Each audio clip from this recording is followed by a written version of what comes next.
Dear Los Angeles Lakers, you're a dumpster fire, and it's LeBron's fault. Well, oh hell, who am I kidding? All of it is LeBron's fault, and it's been that way since 2018. That and more on Snowman in the Morning. On your mark, get set. Let's go. I can't do it. We'll do it live. Do it live! I'll write it and we'll do it live! Mister, will you please wake up? Montana looking, throwing in the end zone. Caught it! Right. Palmero over the head of Jenks. Uribe charges, throws, out! And the White Sox have won the World Series. And that'll do it. It's over. The Golden State Warriors return to a familiar place. They're on top of the NBA world. We're down to 2, now to 1. Here's Jordan. Yes! It's all over. The Chicago Bulls. This is Snowman in the Morning. Hey, this promises to be fun. Oh, yeah! Brian Russell has been forever ruined by Michael Jordan. Good morning. Welcome to the Wacky Wednesday edition of Snowman in the Morning. And yes, it is Wednesday. Happy Chicken Wing Wednesday, y'all. Thank you, Victor, for that. Oh, we got a lot to get to, including, yes, my beloved Golden State Warriors getting tattooed in the desert last night, 134-105. Klay Thompson got ejected, but I'd rather go through it now than in April. And I still expect the Phoenix Suns to fall off a cliff. More on that later. We invite y'all to pick up the podcast up Snowman in the Morning with Cole Johnson, wherever you get your podcasts, including Odyssey, Spotify, Stitcher, and wherever else you consume the audio version of said podcast. Good morning to Hawk TV. Good morning to Victor Locke being with us. I'm not even going to present the whip around. I'm just going to, let me say this. Aaron Rodgers, you're stupid. Because he's, I better do this correctly before my partner gets here. Let's see. What's the button I'm looking for? I'm looking for this one. Aaron Rodgers said, quote, "Some Packers who are making mistakes should be benched." Close quote. I am going to read that again. Quote. Some Packers who are making mistakes should be benched. Close quote. I have a question, Mr. Aaron Rodgers. If that is the case, then shouldn't you be benched on top of it? Because you're making a ton of mistakes too, partner. No matter what you're taking or sniffing or drinking or smoking or what the hell ever. If your quote, I'll read it again. I will read it again. Some Packers who are making mistakes should be benched. Then your ass needs to be benched too.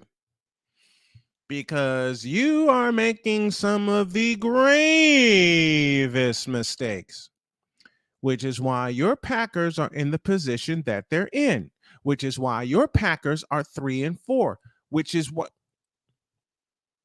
I didn't do this right. Here we go off schedule again.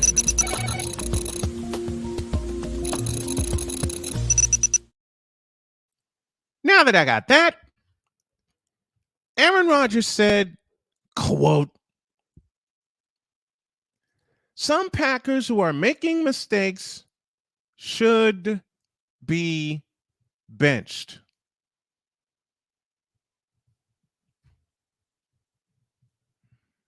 Close quote. Then I got news for you, Aaron. Starts with you. It starts with you because you've made a ton of mistakes in 7 games. And it costs your team easy victories. Y'all should have beaten the ever-loving bloody hell out of the Washington Redskins. I said it right. People don't like when I say it that way, but oh thee well. Have you noticed that the person who is trying to absolve himself from blame gets most of it? Yeah, the blame should come down on you, Aaron Rodgers, because you are making some stupid mistakes. I'll spell that for you. STUPID, mistakes.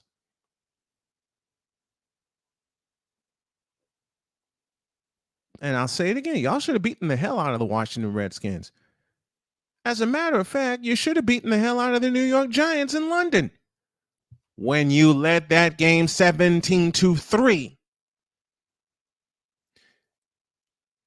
You led that game 17-3 and you let it slip away.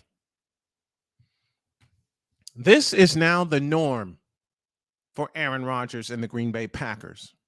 Being in games and then losing them.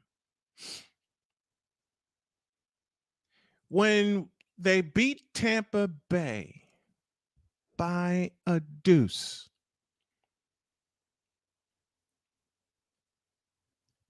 you know, people were thinking, okay, Aaron Rodgers may just get it right after all. Guess what? He hasn't. I mean, Aaron Rodgers, y'all were down 14-3 against the Washington Redskins. Not Commanders, not that football team, Redskins. And you lost by a deuce.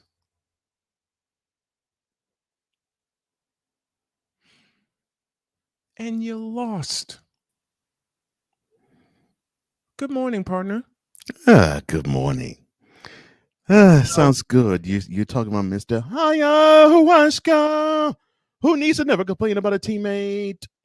Dummy. I'll say it better for you. And y'all are going to have to forgive me.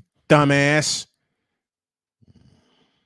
You stupid, idiotic, lack of a leader, dumbass. So accountability needs to be taking place, Aaron Rodgers. Bitch, please. You should start Jordan Love over you now. You see this? I Yes, salute sir. you with that. Thank you. I mean, you led 14-3 and you blew it. Oh, let's rewind when they were in London against the Giants. You led 17-3 in that game and blew that one. And yeah, thank you.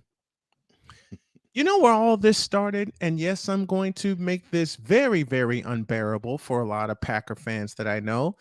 You know where all this started? In January. Oh, yeah. Will he retire? Will he go to another team? Will he resign? No. Even before that. Oh, yeah. Oh, yeah. Oh, they're going to the Super Bowl. And I'm going to make this very personal.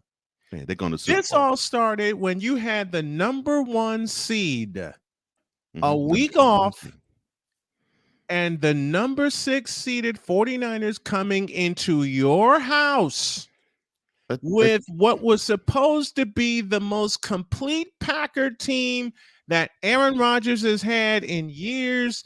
And the biggest problem came and bit you in the asses. Special teams. It was a problem all year long.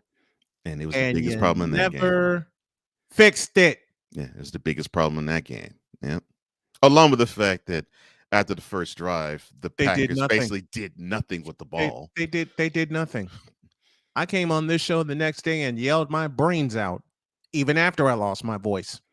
And even after my partner sent me not one, but 2 calls, or both calls, of the game-winning field goal. One from Wayne Larrivee. I love you, Wayne. And one from Greg Papa. He did a good job as well. And I have both of those for posterity. Go ahead, sir. What upset me about that particular matchup is that, yeah, on paper, that actually looked good for the Packers. It also looked good for the 49ers too, but it looked good for the Packers considering that their defense actually stepped up to the plate and they actually had the physical capacity to go blow to blow with the 49ers offense. Yep. And supposedly the strength was the offense of the Packers dominating the defense of the 49ers, supposedly. I offer a word for that. Wrong. Exactly. Because that 49er defense tore you to fill in the blank. Yeah, shreds. Thank you. And like I said, first drive, they marched down for a touchdown. You only manage a field goal on that defense after that. Oh, and the biggest play of the game from special teams, a blocked field goal. Yeah. Oh, a blocked field goal to end the half. Right. A blocked field goal ends the half. And to set up the block punt in the fourth quarter that put the 49ers in lead. It's just things like this where Mr. Rogers believes that he is the be-all, end-all, and he is so oblivious to the fact that his decisions cause that team to be as inferior as it should be, considering that they are a club that has owned the NFC North. They're a club that has been the number 1 or number 2 seed the last 3 years in the NFC when they go into the playoffs. And he believes that, well, we got there on the mighty arm and mind of me. No. Can we rewind back to 2019 really quick? Okay. Because that was the only other time they did not have the number one seed. Yeah, they were the number 2 seed that year. Years, they as you're absolutely correct. They had either the number 1 or the number 2 seed the last 4 years. The only time they did not have the number 1 seed, 2019. Who'd they play in the NFC Championship? The team with the number 1 seed. And that team was San Francisco. And it was hopping. Nothing happened. I mean, it was 27-0 at the half. And let me see. There was a running back. His name was Raheem Mostert. And he ran for 168 yards and 3 touchdowns in the first half. And the reason why I pointed out what I said about when they met this past January was because they believe that game was what set them off in terms of the Packers in saying, okay, we got physically beaten on both sides of the ball, the line of scrimmage. So we need to get more physically sound. And so when they met up 2 years later in Lambeau, the Packers thought, well, we're going to meet up the challenge. And the defense did. But the offense fell off a cliff. And on special teams didn't even show up. Yeah. And on top of that, thank you, Deets, for this. You sent your number 1 stud packing and did not give a crap. This is the issue that I have with Rodgers right there. You claimed all throughout the time that you have played with Davante Adams that he is your number 1 guy and that you can't bear losing him. But when it came time to actually ease the grease onto the wheels of having number 17 stay in the green and the yellow, you were like, bump that, run me my money. And he saw that. Happened? Yeah, he saw that. He said, oh yeah, you just, let me put it this way. You remember the 5 heartbeats when they were receiving the award and the Robert Townsend character looks at his brother and he says, quote, the same selfish MF since we were kids, close quote. Well, to paraphrase, Adams looked at Rodgers and he said to him, quote, you are the same selfish MF since I've gotten here. Why should I even want to even be here still when I know it's all about you and nobody else? Close quote. And for that reason alone, I hope the Oakland Raiders show off. I hope they get it together and they show off. And I know this was supposed to be part of the whip around, but I went off schedule when I saw the opening subject thereof, and I said, you know what? Screw it. I figured you would like that.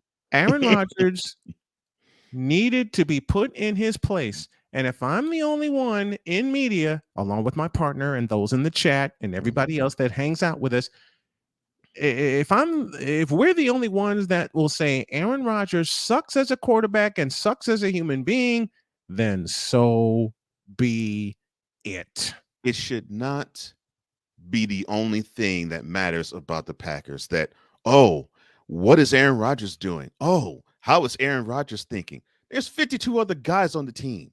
Mm-hmm. And I could give a crap about the fact that he does a weekly appearance of the Pat McAfee show, not crapping on the show. I'm just crapping about his appearance on the appearance. And we have to be all eyes on and ears on this guy. And I've said this the last few years. I will continue to say it because I really believe it.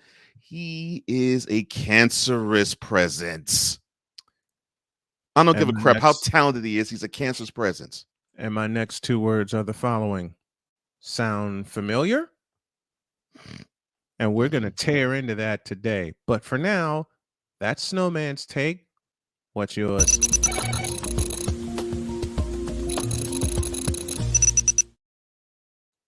Bonus about Aaron Rodgers being the greatest quarterback ever.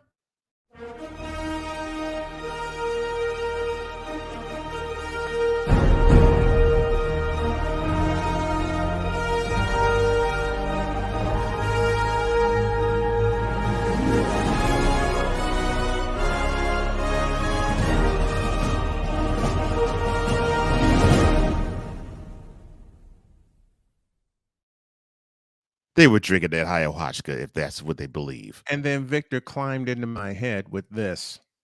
Can we consider Aaron Rodgers as the NFL's version of LeBron James? You might as well.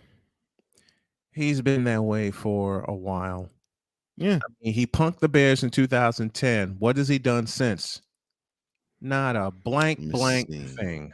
Yeah, went to the NC Championship game in 2013 season? 2014 season. Mm-hmm. Nope.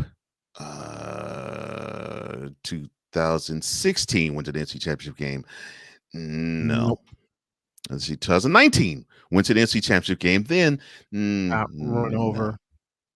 Oh, 2020 went to the NC Championship game, but for the first time in his career, hosted one. And they No. He's had 4 cracks at an NFC title, and he has been 0 for ever since that less than stellar win in Soldier Field and the 2010 NFC Championship game. And hasn't done a doggone thing since. Let's take a break. When we come back, we'll say hi to some people in the chat, and I may have a double take. Uh-oh. Yeah. I'm in a mood. I see. Pick up the podcast wherever I forgot to push it. Okay, thank you. Pick up the podcast wherever you consume your podcast, including Odyssey, iHeartRadio, Stitcher. Hell with it. Go to break, please. I forgot my read. That's okay. That's all right. Well, we are coming back right after this. This is Snowman in the Morning.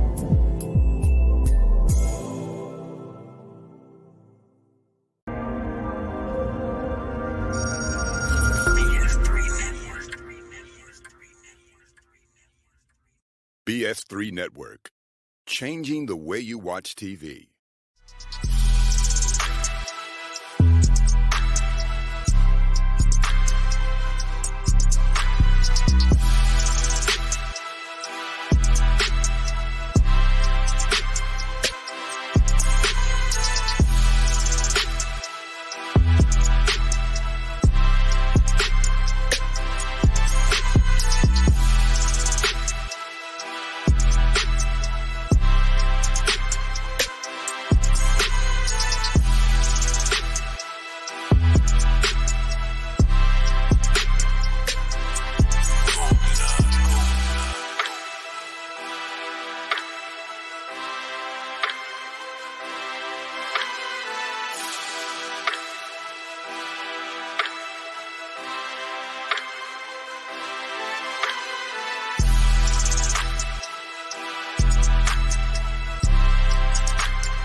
I want to do a TED Talk, but I don't have anything to talk about yet. I'm getting there. Life is for the living. We're not here that long. You can learn anything you want to learn without any money spent. What do I really enjoy? What do I really want out of life? I am your host, WIZE. Are you in a life holding pattern? Well, this is for you. Welcome to the Stuck in My Mind podcast.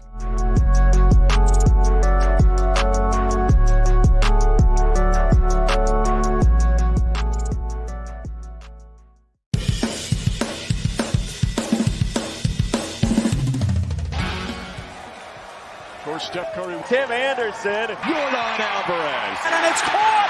Debo Samuel with the catch. Michael Jordan consents. The Fro just got the king. BS3 Network. The hottest of hot takes. The coldest of cold hard facts. This is Snowman in the Morning with Cole Johnson. Weekdays at 8 a.m. Eastern. Check your local listings for your viewing and listening pleasure.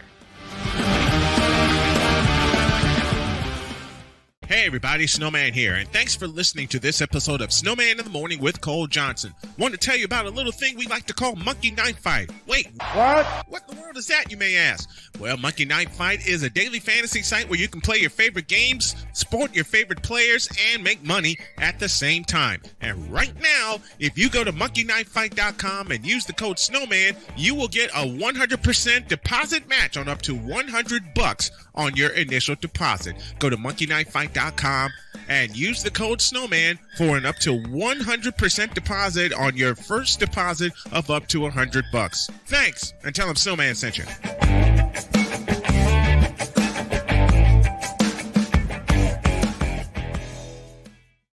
Mister, how do you operate this Twitter thing or this Instagram thing or whatever the heck? You're supposed to know all this stuff. Anyway, welcome back to the show. Well, Dr. K, it is official SIT Morn on Instagram, Twitch, TikTok, and Twitter. That is official SIT Morn on Instagram, Twitch, TikTok, and Twitter. Y'all come back, how you hire. Well, good morning again. Welcome back to Snowman in the Morning with Cole Johnson. I am one half of that duo, Cole Johnson, and we'll await from our partner to return, and he has just done so. Here's a double take momentarily. The Playmaker will also join us for much of the rest of the program momentarily as well. Welcome to The Price is Right. All right, whoever let this bot in, listen, I trust you mods to do your job, because there's a bot in the chat. I won't even touch it. Okay, thank you. Now, time for my double take. And it concerns another Aaron. Here come the judge.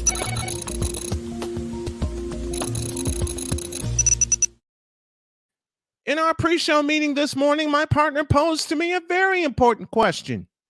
And the question he posed is the question that's on the mind of Yankee fans everywhere. Yes. And that question is, quote,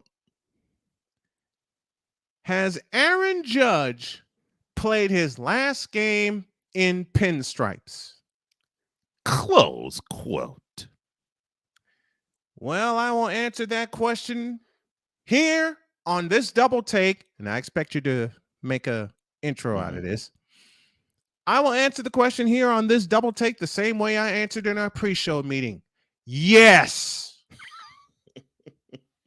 Well, I shocked the hell out of a lot of people when I said that, but I'll put it in 4 simple words. And these are words my partner did not hear me say in the pre-show meeting, but he knows me very well when I say Aaron Judge is gone.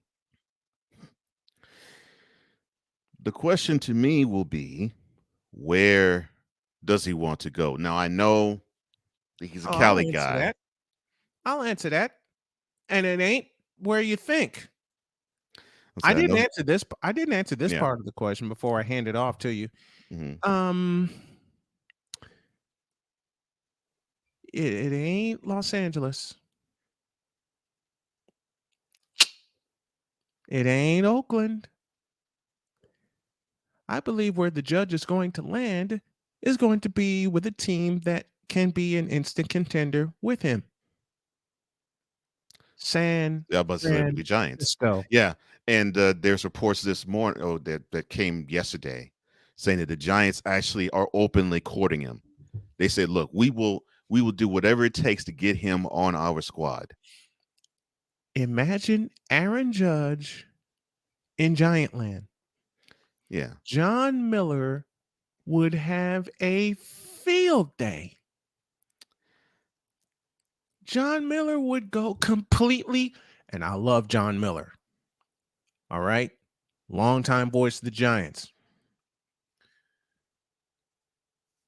John Miller would have a field day, and so would Aaron Judge hitting in that ballpark. Yeah. Difference between him and Barry Bonds was left-handed. Right. And Judge is right-handed. Right. That's only. Can you imagine Aaron Judge covering that much ground and he at Pacific Bell Park? As big as tall as as tall as he is. I am amazed at how much ground he does cover, but I do understand that he's now on the beautiful side of 30. I'll put it that way now in his career. And so I know that you probably want to have a little less wear and tear on him. So I can see where he probably won't be a center fielder for much of the rest of his career, that they'll probably put him in right field maybe, or even first base. But he still is a wonderful athlete who he has rounded into form and not just a power hitter, but as a good all-around hitter. The only problem the Giants have to solve is a very true one that Dietz just pointed out. You got to get some arms. Here's the funny that lineup. Here's the funny thing about this. So in 2021, they had the arms. They didn't have the bats. Nope. And now they have the opposite problem. they could have the problem in reverse. Yeah. So the quick double take is, Aaron Judge. Thank you. I told you I'm not awake yet. Will Aaron Judge play somewhere else next year? Yes. First guess, San Francisco. Yeah. Because Aaron Judge wants to go home. Right.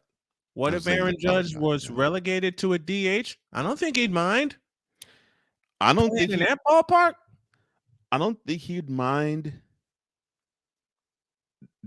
I'll say this: the Giants would need to be solid defensively to put him at DH, and they got some holes to fill. Right.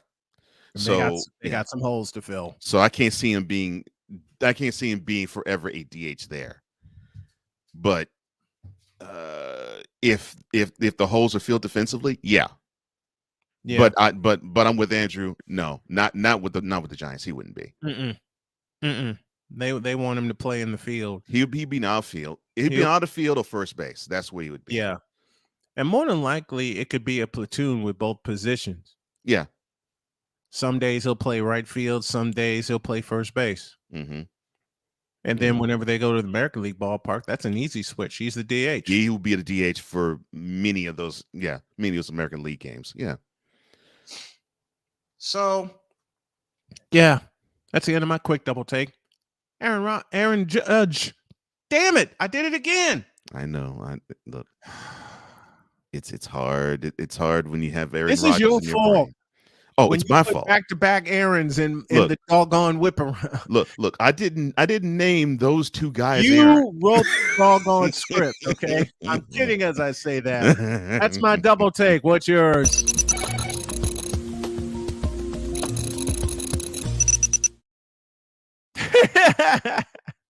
And if I didn't tease my partner, who I love very dearly, then y'all would think something's wrong with me. Mm-hmm. But I would say, don't you ever do that again. But watch, tomorrow he's gonna come up with something stupid where we do go back to back with something. And what makes and the other difference is, I love Aaron Judge. I hate Aaron Rodgers. What makes this even funnier is that we didn't do the story, but so we talked about Aaron Rodgers. We just talked about Aaron Judge. Well, there was a story about Aaron Donald basically saying bye-bye to the representation of Yay. And so, yeah, the docket today was loaded with a whole ton of errands. Are you familiar with the show NCIS? I am. I don't watch the show, but I'm familiar with it. It's one of my father's favorite shows, by the way. Then I will tell you something my dad often tells my wife often tells me. Shut up before I gives you. Mm-hmm. And she often does anyway. Yes, he does. Damn it.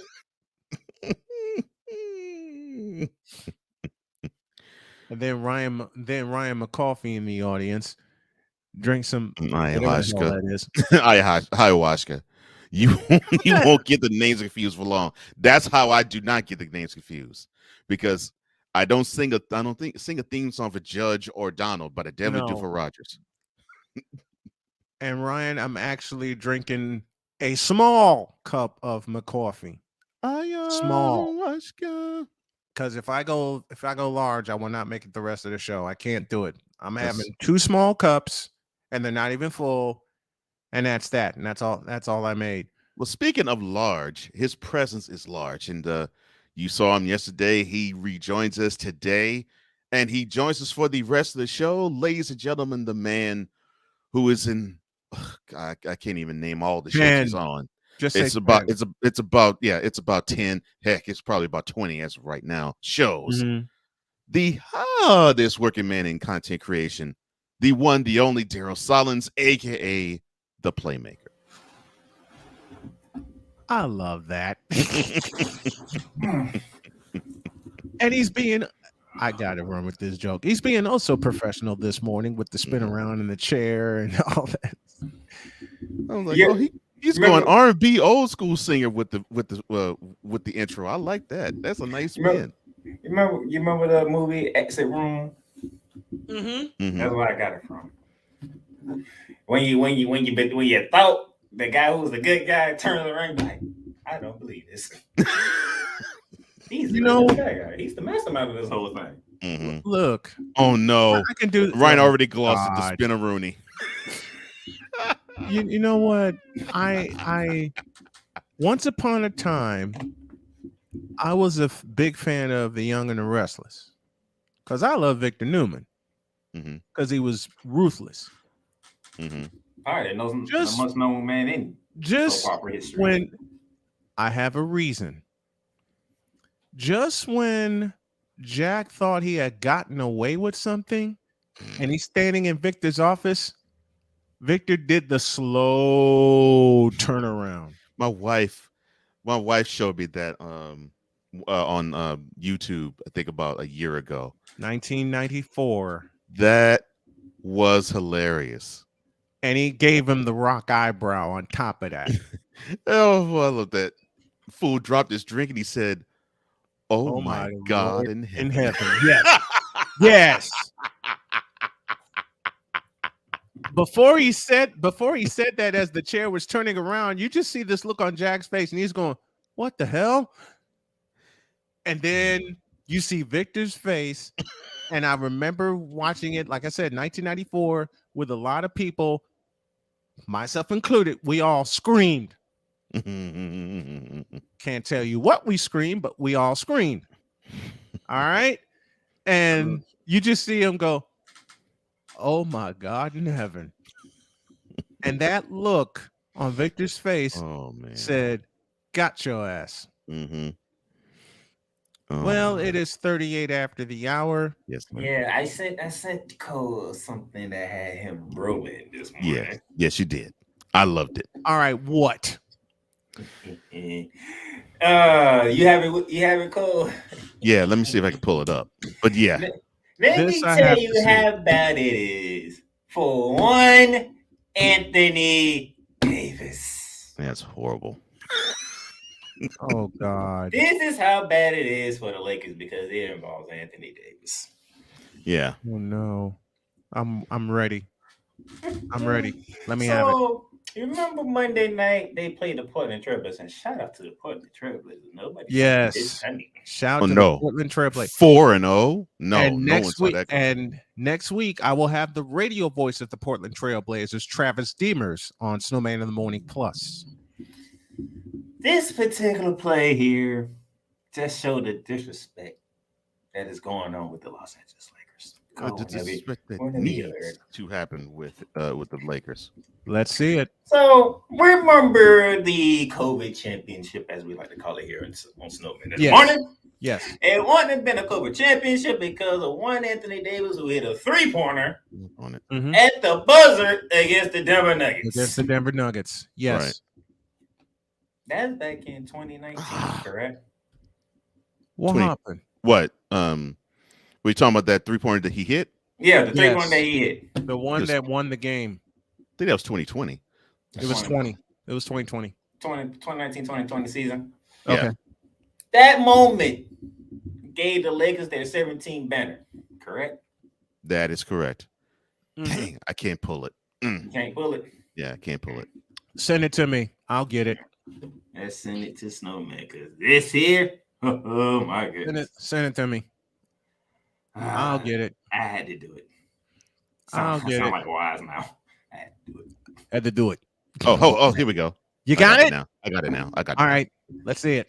This play right here took place Monday night when the Portland Trailblazers visited the Los Angeles Lakers at Crypto.com Arena. All right. Let me see. Let me download it real fast. And you can go ahead and talk, sir. I got it. By the way, first of all, why in the blue hell did y'all change the goddamn name to Crypto.com Arena? And you're talking to one of the biggest Laker haters that exists here, okay? I got he has his answer. I have mine to the folks who changed the name. Money. Like I said, to all of them. You trick. Oh, yeah, they are. And what the hell is that?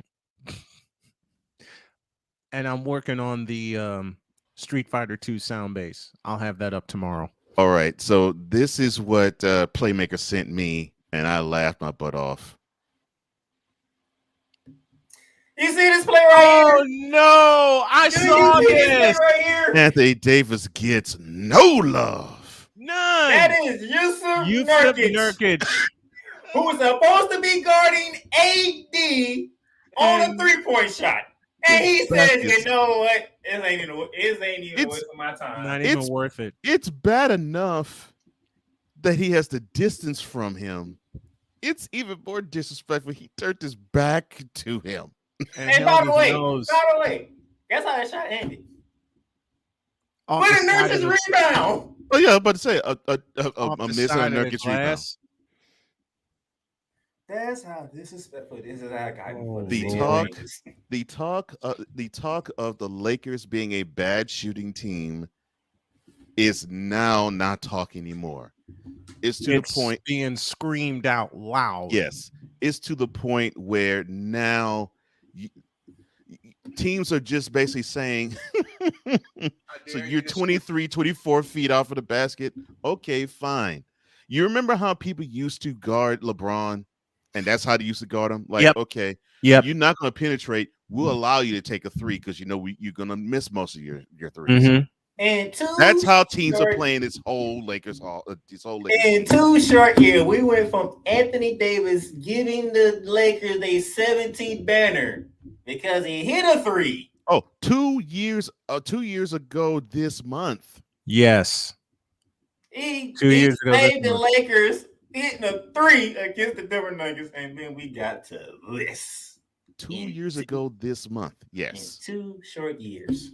Mm-hmm. Yours says, you know what? I'm good. I'm just gonna play with my mouthpiece real quick. Oh, here's the ball. Thank you. I'll take that. Thank you for that gift, man. That was hilarious. I will touch very, very heavily on the fakers later on. Oh my gosh! I couldn't help it. Oh, and by the way, I did my play of the weekend Speaking of Portland, I had to pick Damian Lillard. That guy there. Oh, yeah. Speaking of Portland. Hey, that guy. No complaints here. Look, I've been wanting him to cook at this part of the year so bad for the last 10 years. It's unreal because it's always been, you don't really think about him. People don't talk about him, in October, November, December. They barely start talking about it in January. Then around the All-Star break, he starts to catch fire. And then everybody's saying, well, you people keep sleeping on Lillard. Look at what he does, because he always has these 40, 50-point games with these 3-point outbursts in about 2 or 3 games in a row. What do you have against the Lakers? 41? 41. My fact. I am happy. Let me pull up the complete stats for you. So I am happy to see him cook now, to where you have to look at him and say, yes, this guy is worthy of discussion as being one of the best players in the NBA. Victor and Sick Diggy are wrong for what they just said. Let's start with Victor first. Dude was like, I'll just go rebound the obvious brick. And Sick said, newsflash, Montel Jordan is remaking his classic hit in honor of Anthony Davis. It's renamed This is why you're broken. This is why you're broken. Sha la la la la la la. And on that note, you're broken. This is how you're broken. And on that note, this is how you're broken. I'm sorry. Was that Sick Diggy who said that? Yeah, that was Sick Diggy. Oh, Sick Diggy. Masterwork. Do you have to ask who said that? No, because Victor got me. Remember, Victor got me 2 weeks ago. Oh, Andrew said he saw it too. No respect for Anthony Davis. They played it in the highlight on Sports, and I was like, damn, that's just disrespectful. But I mean, it's so bad that the whole team is now labeled and hit with the we just simply can't hit outside shots. You know how you did that statement, like, oh, that's just you. My bad. Okay. Because he did a natural reaction. Oh, my man got the. Oh, it's you. Okay. And Sig backdoors it by saying, and the background singers appointed LeBron while singing it. All right, Snowman, you asked for it. Here you go. Los Angeles Lakers, 41 points. The man shot 60% from the field. Yeah, this is Damian Lillard. And he shot a 46.2 from 3. Meanwhile, we have Anthony Davis having the back being turned from his defender when he shoots threes. And that is at crypto.com arena. Oh, yeah. Yeah, with the yellow out boundary and the purple paint. And you did this in your own building. And the form, the form of Nurkic, I love it. It's beautiful. His back is just a little bent. And it's just turned completely around to where Anthony Davis can see the number and the name on the back of the jersey. I love it. And then it looks like he's holding up his nose. I know he's adjusting his mouthpiece, but it looks like he's holding his nose, saying, "Oh my god, that jumper stinks. That jumper is horrible." He's saying that jumper stinks. Hold on. I think I hit Stone Cold Steve Austin. That jumper is bad. Whoa. Hold on. Okay, you said that jumper's what, babe? That jumper's bad. What? That jumper's terrible. Broken. What? Terrible. What? Pathetic. What? Sickening. What? Horrendous. More pathetic. What? Egregious. What? Dumb. What? Reprehensible.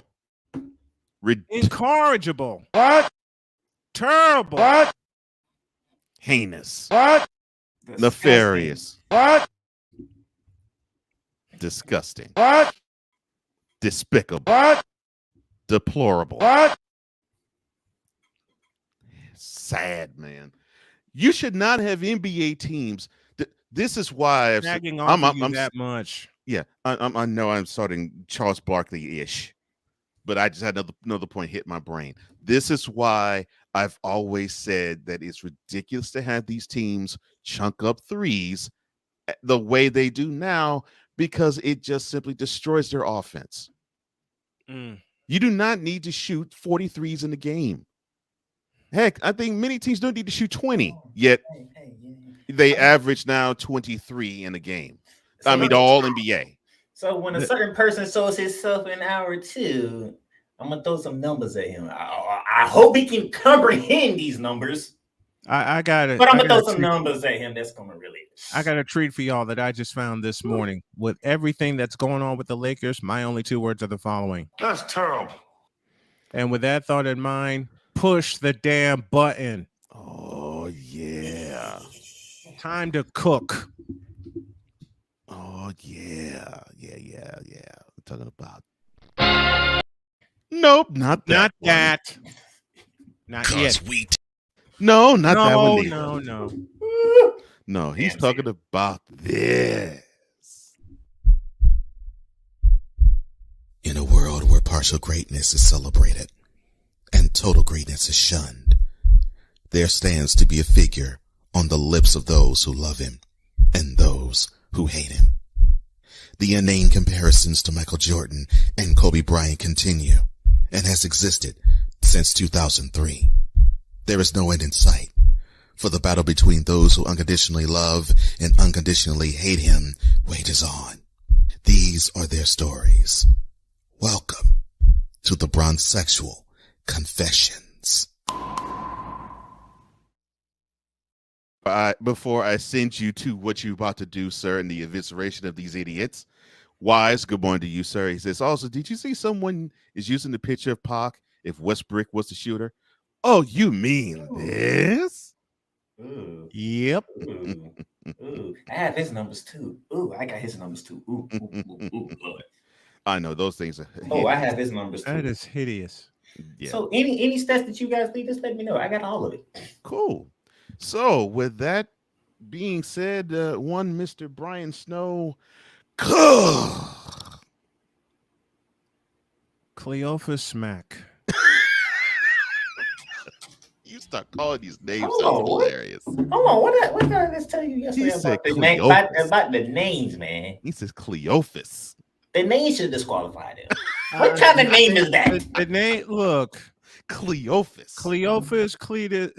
I'm reading Cleophas. I'm reading this verbatim, okay? I know you are. There's a picture of Shannon Sharp in an effed up ass backwards jacket. Oh Lord. And was Shannon Sharp, Lord. All right, Vic. Hit us with the cliche shame comments because I know they're coming. Especially since he said, quote, the Lakers have failed LeBron James. Close quote. I am so glad you had someone say that. No, he turned this back.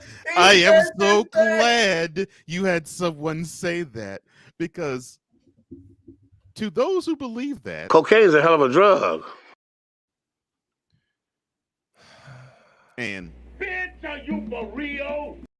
Just a minute, sir. Just a minute. Oh, you still okay? You for real? There's a certain. Okay, I found the button. I just. Who told this lie? It weakened you. Oh Lord, a comment from a bronzesexual weakened you. Oh Lord.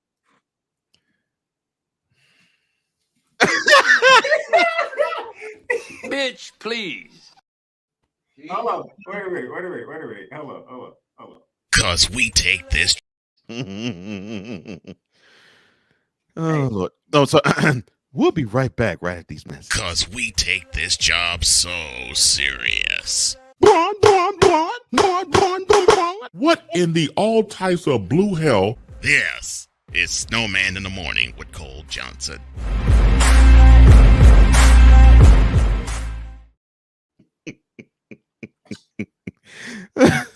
Hello. Let me read that again. Okay, please, because that's some stupidity you just read, and I've been feeling it. You know it. I know it. Mm-hmm. I've been feeling that energy for the last week. This Florida A&M jacket. Oh no! Not oh my god! That HBCU Shannon Sharp is wearing. Why we gotta go to Tallahassee? I don't want to go to Tallahassee right now. I don't want to go to Tallahassee either, but that's the way it looks. Okay. I got to November 26th to go to Tallahassee. I have nothing but love for Tallahassee. Come on now. I don't. I have my reasons. He said, quote, the Lakers have failed LeBron James. Close quote. Wonder Bread Choir.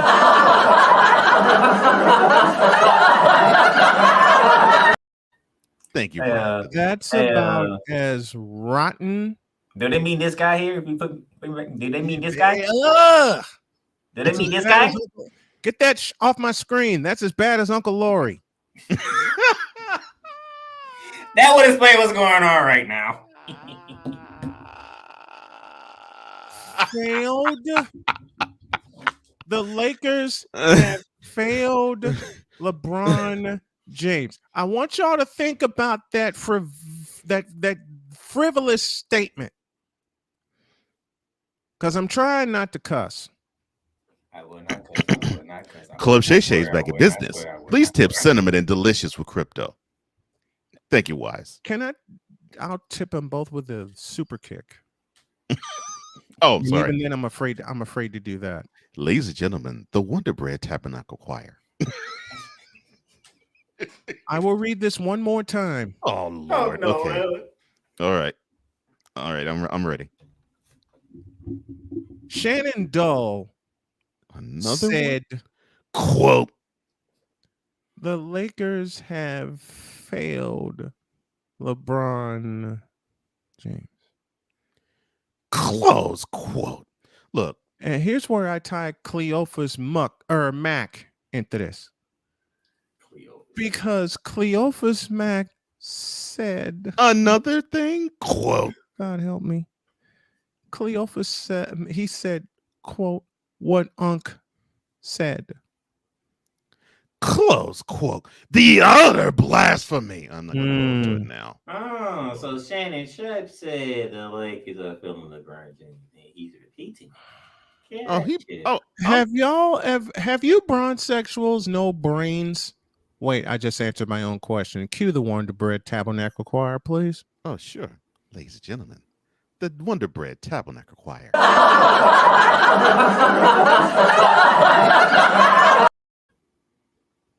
Failed LeBron James? Disappointed LeBron James. Done wrong by LeBron James. Leaving LeBron hanging.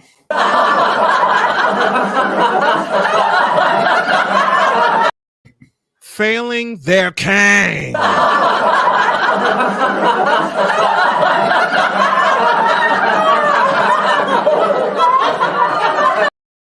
Failing, and I can't believe I'm going to put this. I can't believe I'm going to fix my mouth to say this. Don't you do it. Don't you do it. I won't do it. Don't you do it. I can't do it. Don't you do it. Matter of fact, I'll add a word. I'll add a word to what I was about to say. Failing the supposed false greatest player of all time. Ladies and gentlemen, the Wonder Bread Tabernacle Choir doing their virtuoso solo.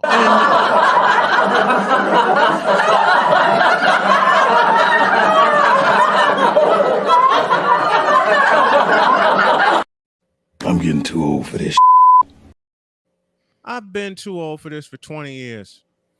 Right, of having LeBron James shoved down our throats and up our asses. And now you got Shannon Sharp saying this. And then you... He can't get it out. Red. Bitch, please. Let me see if I can help Snowman out.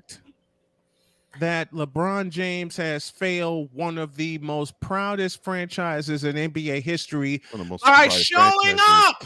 One of the most proud franchises in professional sports history. Let's go a step further. Playmaker, let me have this, please. How about the fact that LeBron James has been a failure as a forward and as a basketball player for 21 years? Why do I say 21 years? Because the first year he started being shoved up our asses, he cost his team a state championship. Damn! But no one wants to talk about that, do they? How about the fact that there was someone better than him on that St. Vincent St. Mary squad? Where's he? Huh? You for real? How about the fact that LeBron... I'm going to utter such blasphemy to these bronzexuals, but I don't care. These bronzexuals need to hear the truth. LeBron James can't shoot. Sure can't. Period. LeBron James can't dribble. LeBron James can't post.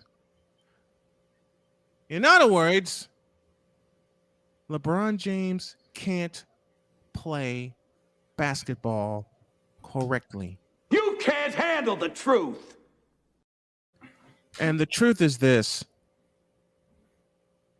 LeBron James is pure, unadulterated, back-asswards trash. Oh, you mean something along these lines? LeBron James is trash as a basketball player. Wow. I will say that one more time. You said it so easily. I've been saying it for 20 years. It just came fluidly out of your mouth, like it just flowed like waters of the of a fall, just dropping off a cliff. Oh, you mean this sentence right here? Quote. LeBron James as a basketball player is pure, unadulterated trash and has been for 20 years. Close quote. And the Hawk TV says that's downright blasphemy. You ain't heard blasphemy yet, Hawk. Not even close. He says, Snowman, you didn't just say that. He can't play basketball correctly? Tell me Let me repeat my sentence.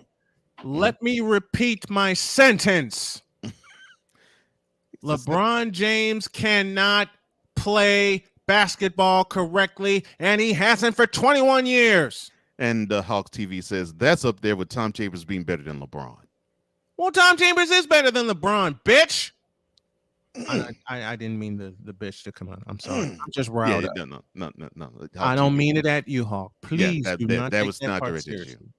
This is directed at these bronzexuals that actually believe the fact that LeBron James is the greatest thing since sliced bread, when in actuality, he's about as dull as the knife that sliced the goddamn sliced bread. Damn! And these bronzexuals, since, this is how bad it is. This is how bad it is. And I expect to hear this part in the LJPN. Yeah. You know how Michael Jordan got introduced by Ray Clay for many years in Chicago? Yes. Tell me why the PA announcer in Cleveland copied that when LeBron showed up. I'll wait. Well, it's the reason why case rested. Is the reason why he wore number 23 for years. Because he's chasing the one player he has longed to be and can't be. I'll say it again. LeBron has chased the one player he has longed to be but can't be, instead of being himself and learning to play basketball correctly. Dolomite. Bitch, are you for real? Yeah, Junebug ought to be scared. I'm just getting warmed up. Not only do I say Tom Chambers is better than LeBron James at the forward position, I say Jack Sigma is better than LeBron James at the forward position, along with James Worthy, along with Scottie Pippen, along with Larry Bird, along with Julius the Dr. Irving. Hell, I'll turn this back into 1983 in San Antonio. There was a forward by the name of Mike Mitchell. Hey, these bisexuals don't know who these players are. They're going to find out today. Or as my dad used to say it, and Cole's dad used to say it, you going to learn today. Somehow Kevin Hart was in my head. Good job. You going to learn today, You going to learn today, Jack. Oh, you want to learn you want to learn one of the original stretch for you know what? 23 was already warned to show us what greatness looks like. And it ain't LeBron, damn it. Vic even throwing out a name. Luol Deng. Because Luol Deng locked up LeBron James in an Eastern Conference Final Series in which the Bulls got royally screwed. I will say this 1,000 times over, and I will take it to my grave. You bronsexuals need to really learn about basketball, because the way you worship your king with the joy juice coming down your face, off your mouth, in your eyes, and on your teeth, for God's sake. They should have learned this by now. What they had but they had a front row seat to like what 5 straight series against the Warriors. Let me put it this way. Bronsexuals, I know the clock is ticking on LeBron catching and surpassing Kareem Abdul-Jabbar. But have you realized that the clock is ticking until the career is over and you have no one else left to worship and you have no other reason for your members to go because you make his member go. And a lot of y'all are thinking, unacceptable. What let me ask you, bronsexual, something. What pisses you off more? The fact that, let me change that. What pisses you off more? The fact that there have been many a forward better than LeBron James, or the fact that there have been many a player better than LeBron James?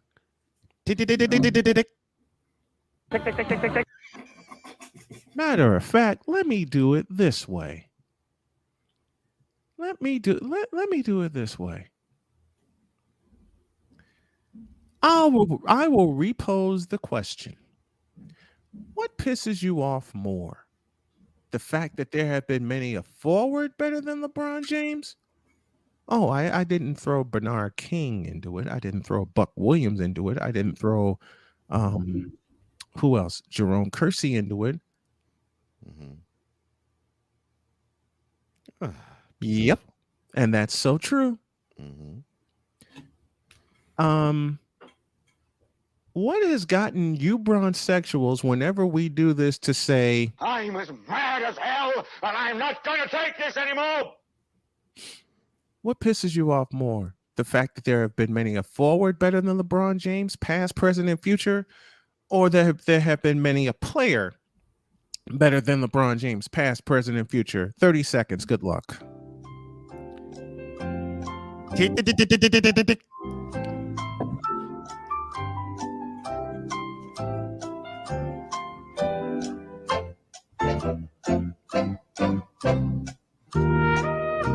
tick, tick, tick, tick, tick, tick, tick, tick. Tick, tick, tick, tick, tick, tick.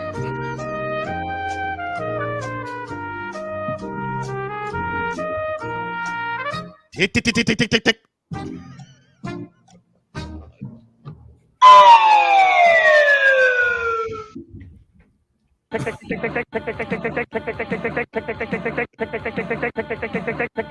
Now I have NFL primetime on my brain. I'm just warming up, y'all. Cole, settle down, Cole. Listen, did I mention the name James Worthy? Not until now. Did I mention the name Scottie Pippen? Earlier. You mentioned him earlier. Oh, I'll mention him again. Scottie Pippen, James Worthy, Tom Chambers, Jack Sigma. Let me think. Larry Bird. Oh, I know what Dominique name. Wilkins. If you going by fours, I know what name you haven't heard it out, and he has more championships than LeBron James does. And let me say this. Mm-hmm. Oh, speaking of forwards, Kevin Garnett. Speaking of forwards, Charles Barkley. The only guy. Malone. Larry perfect. Johnson. So the wrestling reference. Hot TV says LeBron is like the Lex Luger, the total package. And he never won the World Heavyweight Championship in either company he was in. Hawk, let me give you a quick education. LeBron never had the total package. Michael Jordan, however, perfected the total package. A jump shot, a post game, free throws. This is where I need playmaker stats with me. What are we looking for? How many times has LeBron James shot over 80% for the season? Never. From the line. From the line. Oh, from the line. Okay, I'm going to say from 80%, never. But I still might go with never. But you've already given the answer. And I'm just doing this for the hell of it. Brown sexuals. Tick, tick, tick, tick, tick, tick, tick, tick.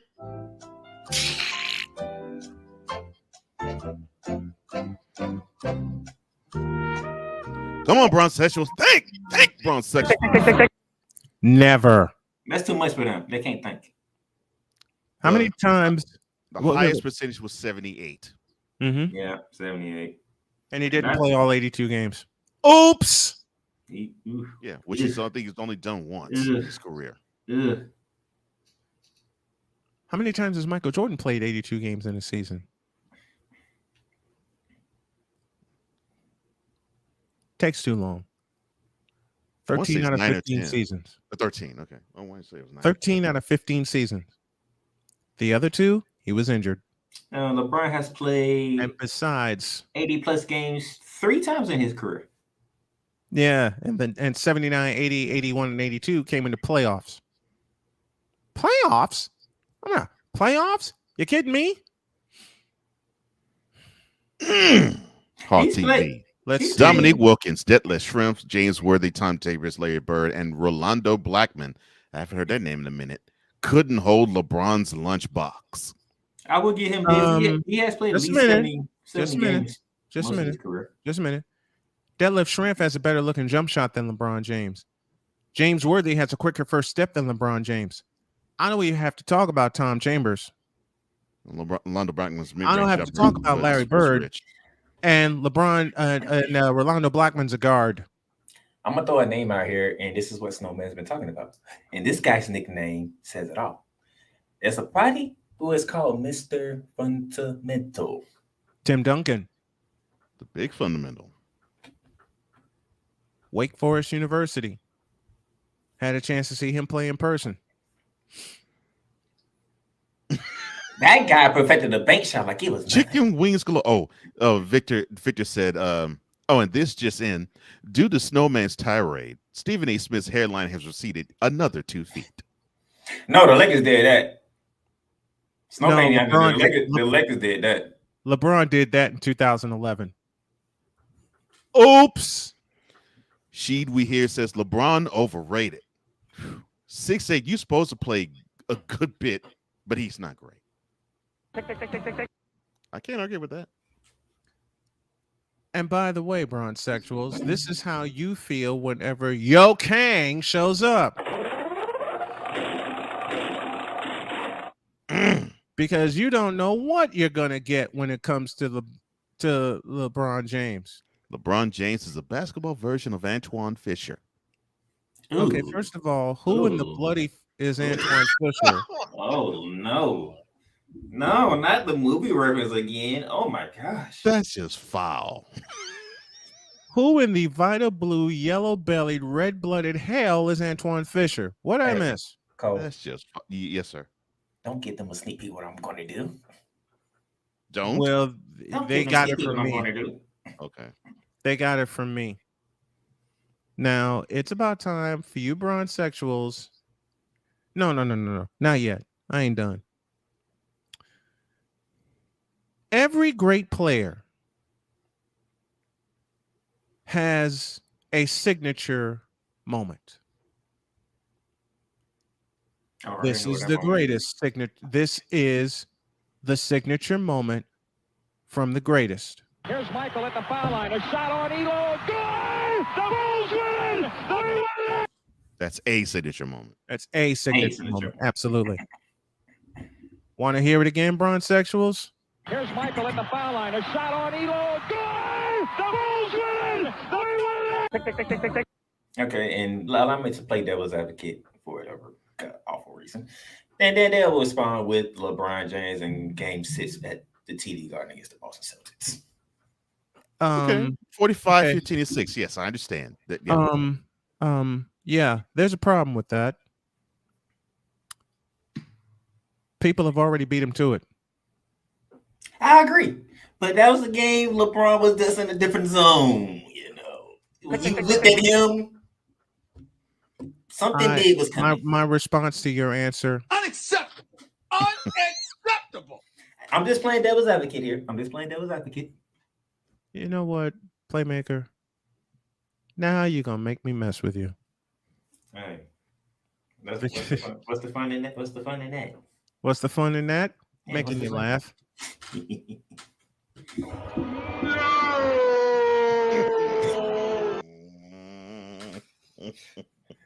And of course, we already know what most Bronzers are going to bring up is that damn block of Andre Iguodala in the NBA Finals. Oh yes, Game 7, 4 minutes to go, 2016 NBA Finals. Do you have the clip of Michael Jordan winning his 6th and final championship? Yes, but I'm not going to play it here. Wait. Y'all are wild naming players that couldn't even see LeBron on his worst day. Yeah, because their worst day is his best day, and LeBron's best day doesn't equal their worst day. Next question. If I do recall, Tim Duncan did beat LeBron 3 out of 4 times. And so has Stephen Curry. So LeBron's candidacy to be the greatest of all time, that happened in 2011. June 12th, 2011. That was the last day that we could ever even think about considering LeBron James as the greatest basketball player of all time. So, in short, exactly, Playmaker. So, in short, Yo Kang blows as a basketball player. Yo Kang comes up shorter than Mini-Me in the World Championship Series. Yo Kang can't shoot the basketball. Yo Kang sounds like this in key situations. The game against the Portland Trail Blazers is an outline thereof. No, I wasn't ready. Just a minute. Yo Kang can think playoffs all he wants, but he'll never see the playoffs ever again. Ever done. Let me say that again. Yo Kang can think playoffs all he wants, but given that team that's around him, Yo Kang will never see the playoffs ever again. And if you think that LBJ will see the playoffs again, Mr. T, please tell him. Shut up, fool. And Robert Ford, close us out. See you later. Now get out of my face, you thirsty hooker whores.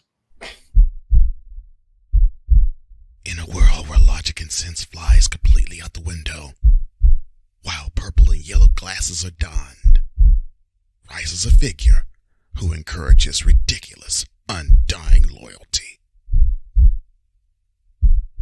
Good Lord, I'm about to throw up. This has been yet another installment of The Bronzexual Confessions.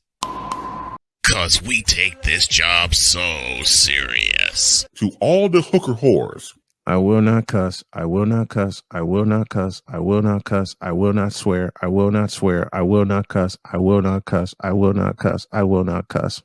Gotta go, gotta hold. Oh, man, I thought I missed it. What in the all types of blue hell? This is Snowman in the Morning with Cole Johnson.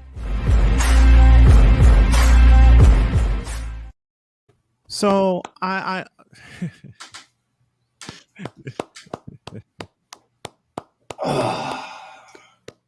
thank you.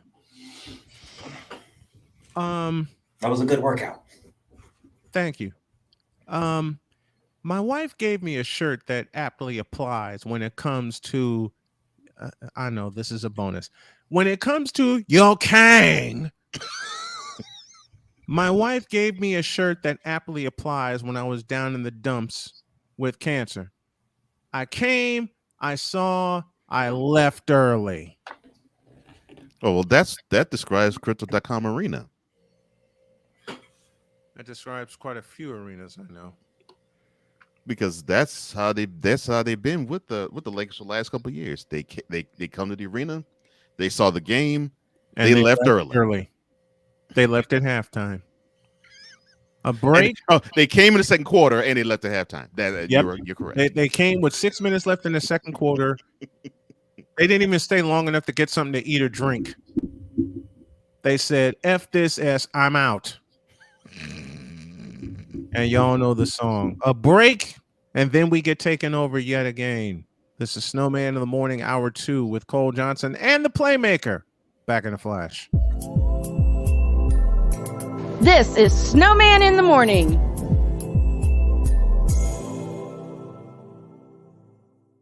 Discouragement, sorrow, distance. Your arguments cause damage to your family. The hurt leads to divorce. You feel like there is nowhere else to turn. But there is hope for you. That's where we come into play. There is an overcomer that lives inside of you. One ready to take on the world as you leap for joy, living in victory. You'll grow to love yourself and others. There's life after divorce, and you can claim it today. Get Over Divorce, where your new story begins here every Thursday on YouTube and Spreaker. Have you had a chance to visit the Snowman in the Morning shop yet? You haven't? Then what are you waiting for? Go to officialsitmorn.com, check out the shop when you type in the word shop, and you'll see things like, a coffee mug that's available, a sweatshirt, a t-shirt, and a whole lot more. And while you're buying items from the Snowman in the Morning shop, you can support the Snow Strong Carolina mission. We got a lot to do and a short time to get there. Go to officialsitmorn.com/shop. Check out all of the gear and wear the same gear that the crew wears. And when you're doing that, tell them Snowman sent you.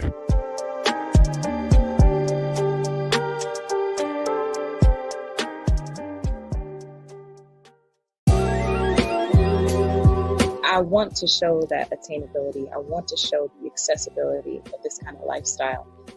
From social media to having conversations with friends and family, you always have to put on face and say face.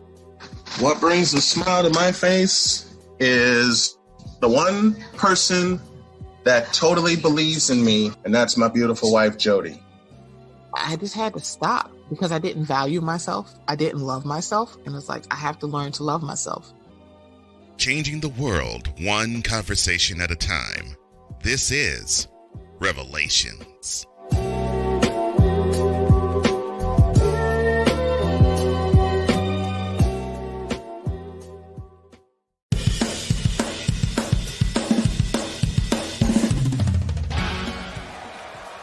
Steph Curry, Tim Anderson, Yordan Alvarez. And it's caught!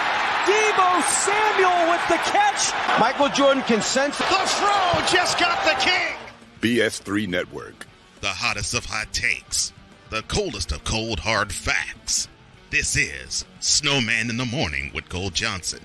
Weekdays at 8 a.m. Eastern. Check your local listings for your viewing and listening pleasure. because we take this job so serious. What in the all types of blue hell? This is Snowman in the Morning with Cole Johnson.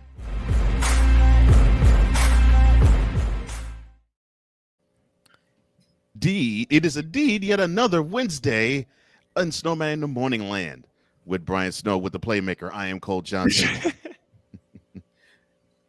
To the chat we shall go. Oh my God. I hate you for that, but I love you at the same time. Oh my goodness. In the chat we go. Thank you, Sam. The Shady Sports Network. Yeah. Yay. What's up? Hawk TV says it took Tim Duncan along with the Hall of Fame coach and Hall of Fame teammates to beat a young Kang. And then he went on You've to beat him. never been young. You never. Hey, and he still beat him 2 more times, but he had a super team. And that team still whooped that ass.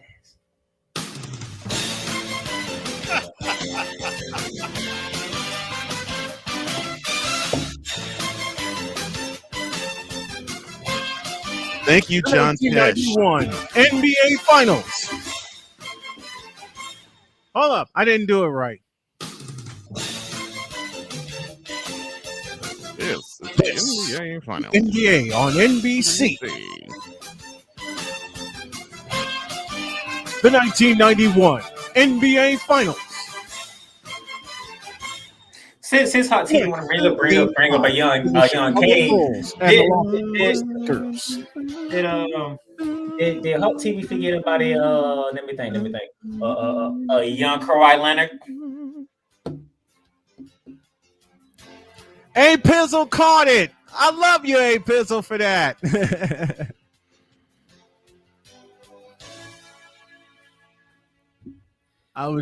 Latina says I was here Monday and Tuesday, but was too sleepy to even say hello. You ain't got to explain twice. Man, you don't have to explain twice. Oh, by the way, who remembers this?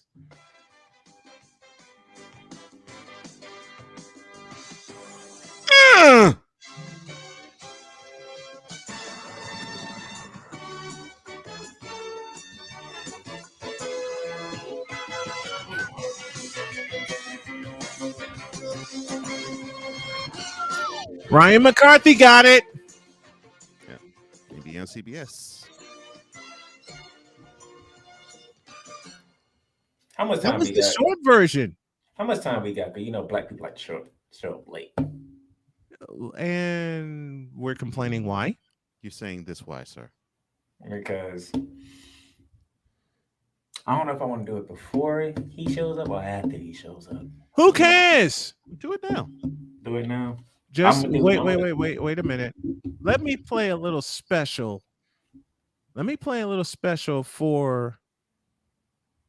the bronzesexuals in the chat Oh, Lord. that think their Kang is all of that with the fakers. Oh,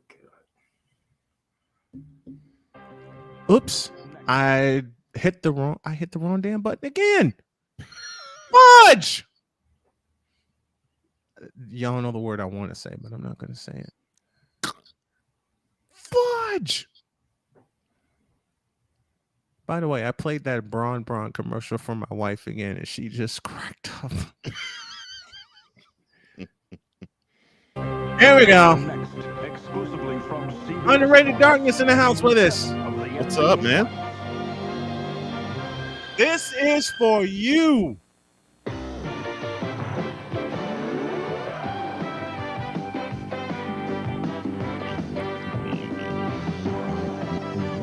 Mr. Brent Musburger, take it. In Game 6, the Los Angeles Lakers took the floor with the defense of their title hanging in the balance. A battered Isaiah Thomas performed heroically for Detroit. But it wasn't enough. The Lakers escaped with a victory, forcing tonight's dramatic 7th game showdown. 25 points in the third quarter with a gimpy ankle. Goodness. This has been a series of startling contrasts, from the friendships off the court to the fierce hostility on it. We've witnessed the youthful exuberance of the challengers and the poise of the champions. There's been hardship and pain, but not enough to overcome sheer guts and determination. These teams have battled to a standstill, and tonight their destiny will be determined. It's just a question of who can endure this final hurdle.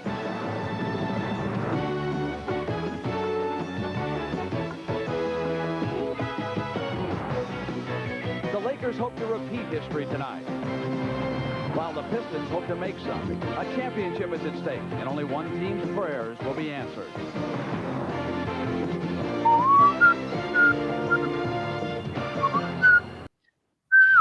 The Lakers hope to repeat history tonight, while the Pistons hope to make some. A championship is at stake, and only one team's prayers will be answered. It is sad that it's almost, well, by the time June rolls around, it'll be 35 years since that happened, and I can remember it like it was yesterday. The Lakers hope to, that's one of the greatest lines ever. That to me, Lakers hope to repeat history tonight, while the Pistons hope to make some. Musburger made a lot of great pieces with those openings. That is my favorite one. Oh yeah, by the way, Yes. Cole. Yes. Yes, sir. I think you'll like this one. So I did Shooting Lights Out yesterday. Okay. The Lakers made the program. They made the Flagrant Foul program on the show. Oh, they made the Flagrant Foul? I love it. Okay. Yes. They made the Flagrant Foul to the program. Right. Now, what I'm gonna do here is I'm gonna read out some names, okay? And you tell me if they shake you in your boots, okay? Because this is the Lakers we're talking about, right? When you hear Lakers, you kind of tremble because it's like 17 championships, greatness and all that. Right. Patrick Beverly. Oh gosh. Okay, that's atrocious. Troy Brown Jr. Oh my gosh, the teeth are chattering.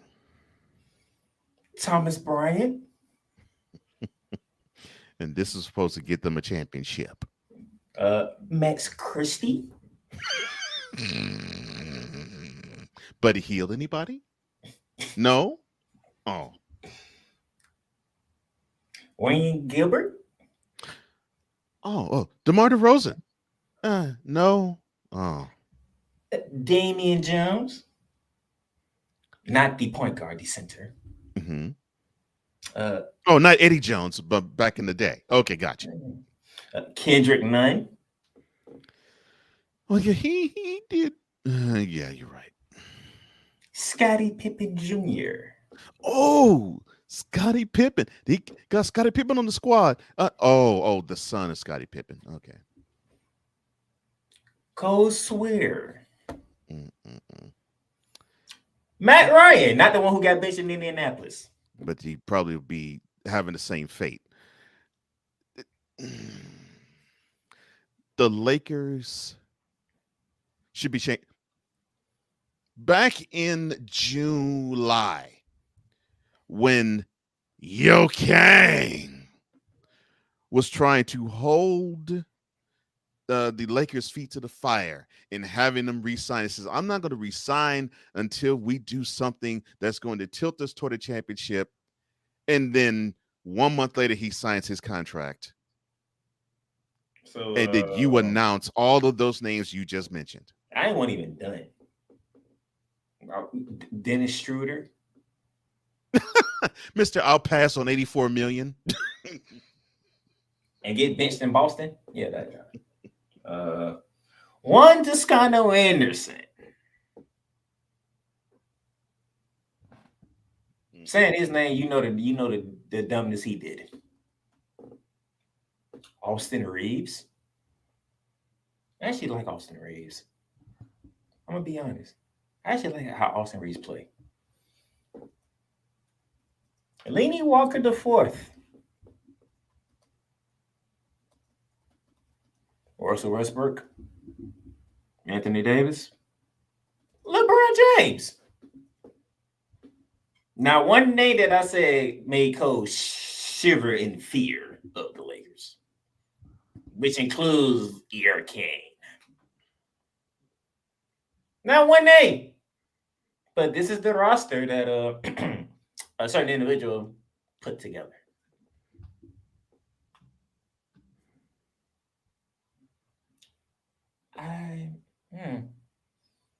What can they? Let's ask. What can they do to win a championship? What can they do?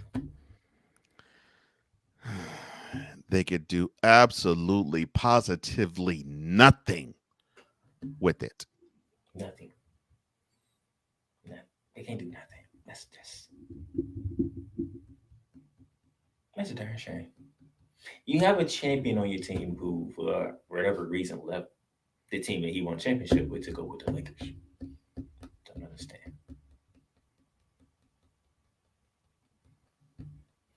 The most exciting player on the Lakers doesn't wear number 6. You know that? You know who the most exciting player on the Lakers is? Number 0. He ain't even the most exciting player on the team.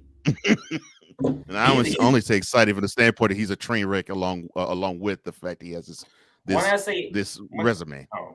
When I say exciting, I mean a good thing. Like when you see this guy play, you like, I like him. If he wasn't on the Lakers, I would love to watch him play every game. That would be number 4. That would be Walker the 4th, who used to play for San Antonio. He is the most exciting player on the Los Angeles Lakers.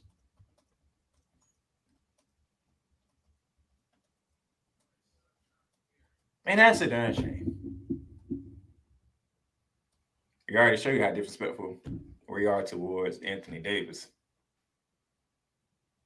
You don't get no more disrespectful than that. LeBron. You know the funny thing is, the only time they really talk about LeBron is him getting that damn record. Other than that, they ain't talking championship with LeBron name on it. They not even talking championship when it comes to LeBron. They talking about a freaking points record. Okay, what I miss? Basically, you're missing the continuation of your Bronze Session confessions with playmakers flagrant foul talking about how porous the Lakers have built around, I wouldn't even say around him, but just around the star players. Around him? He's the head of it. Well, that's what I mean, around the star players. And I'm not really mentioning him from the standpoint of being the player. I will mention him from the standpoint of being Yeah. I will mention him from the standpoint of being the ultimate figurehead. He started this ish. I'm not signing my contract until we make some moves. This is the move that you wanted to be made, LeBron. And I mentioned to Playmaker. So LeBron says that he was going to hold the Lakers' brass feet to the fire to get some better players into the organization, and then only 1 month later sign his contract. LeBron, you chicken. And Snowman, what you did miss is I said there's only one player on the Lakers that is the most exciting player to watch. And his name is Lenny Walker the 4th. I doubt that. He's the most exciting player on the Lakers. He plays with so much passion and tenacity. I love watching him play. Actually, to me, and actually Hot TV, I'm with you on this. Most exciting player for me, if I were to watch the Lakers, Austin Reeves. You can throw Austin Reeves in there too. Yeah. And I'm not saying to be contrary to you, bro.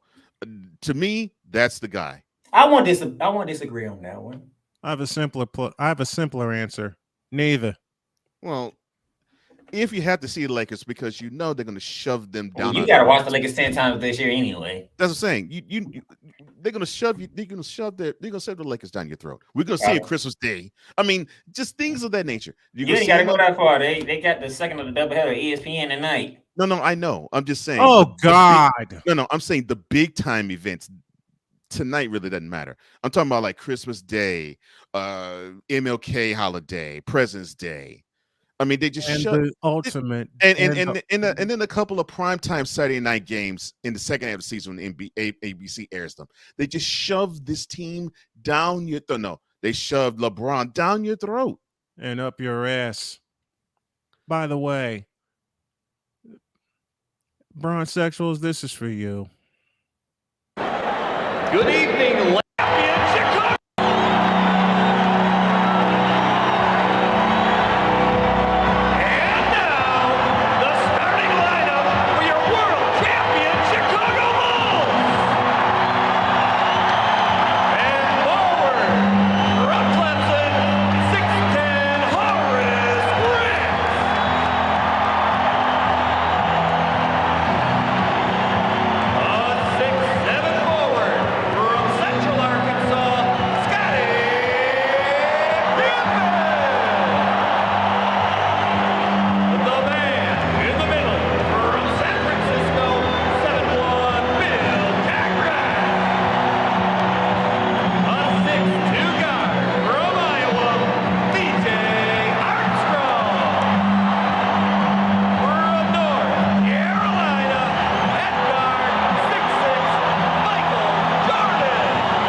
there is the greatest.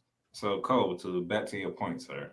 I'm sorry, I had to. We have them in Dallas for Christmas. Thank you. Who? And then on Christmas, the Lakers play the Mavericks in Dallas. In Dallas, so they're gonna get blown to pieces. And then the NBA, I would roll straw if I had time, but I don't. For Martin Luther King Day, they are giving the Lakers the Rockets at Crypto.com Arena. See, that's what I'm talking about. This team that shouldn't even make the play-in game is getting the lion's share of the games that we see them. I take that back. You know what the NBA say themselves? You know how they say themselves on Martin Luther King Day?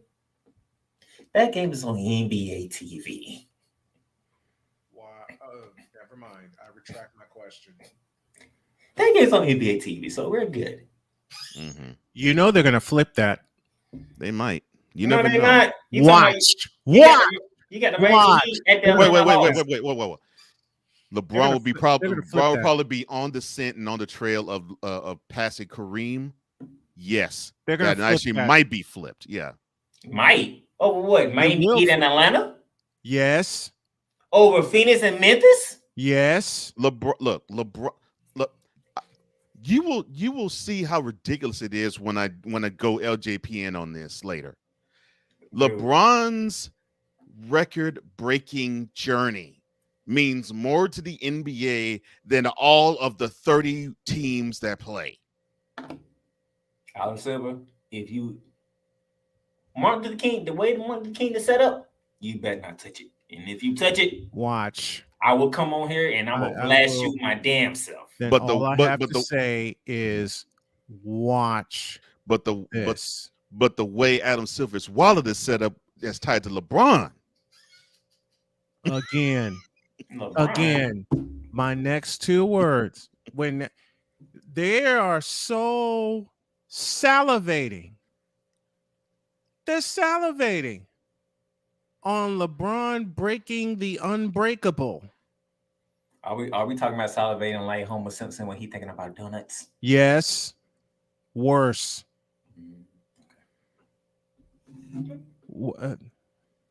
Playmaker. Worse. All right. Just go ahead. Bring him in. Bring him in. Watch. Bring him in. Just watch.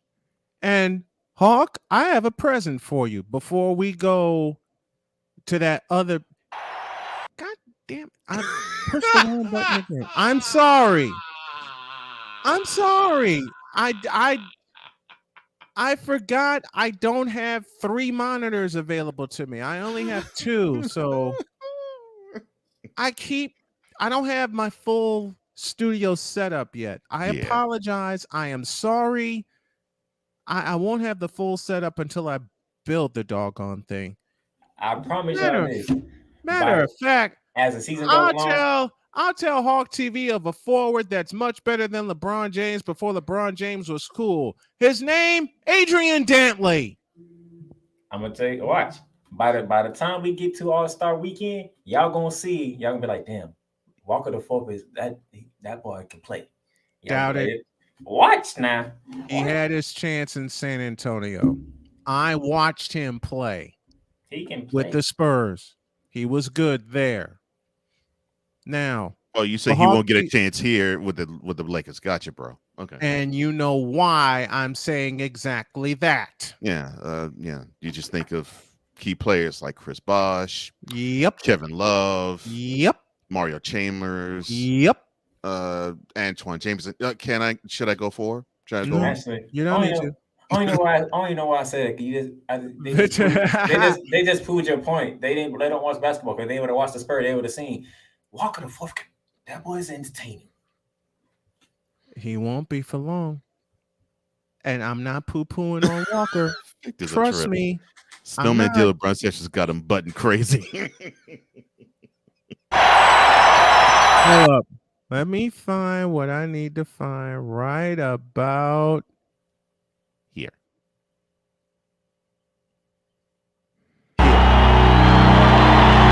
This is from Hawk TV.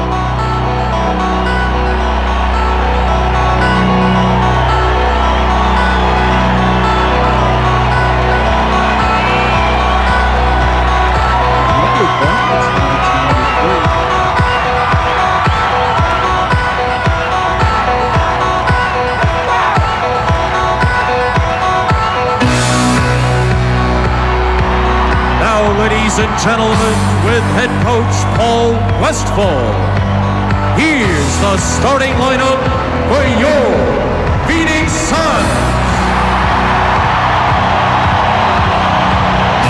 At guard from California, number 7, KJ Kevin Johnson.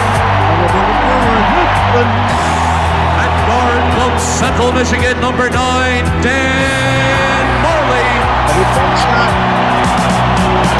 At center from Old Dominion, number 41, Mark West. At forward from Utah, number 24, Tom Chambers. Let me rewind that. At forward from Utah, number 24, Tom Chambers. And at forward from Auburn, number 34, Charles Barkley. West. At forward from Utah, number 24, Tom Chambers. And at forward from Auburn, number 34, Charles Barkley. All 5 of those starters better than LeBron James. Bitches. All right. They got me going stir crazy in this joint. I don't care. He's here. I Let's don't- go ahead and get this over with. Who's here?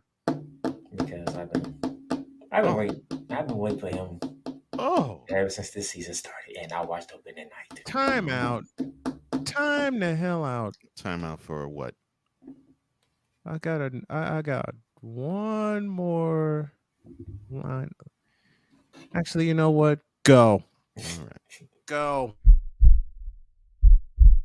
In a world where partial greatness is celebrated and total greatness is shunned, there stands to be a figure on the lips of those who love him and those who hate him.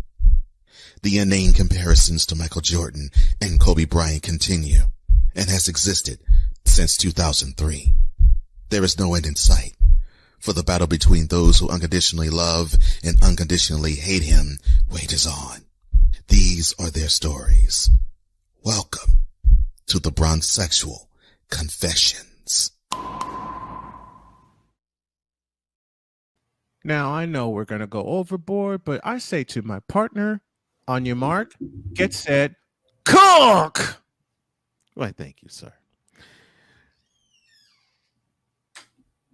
In understanding how to get into the brains of a bronzexual, you almost have to channel that person.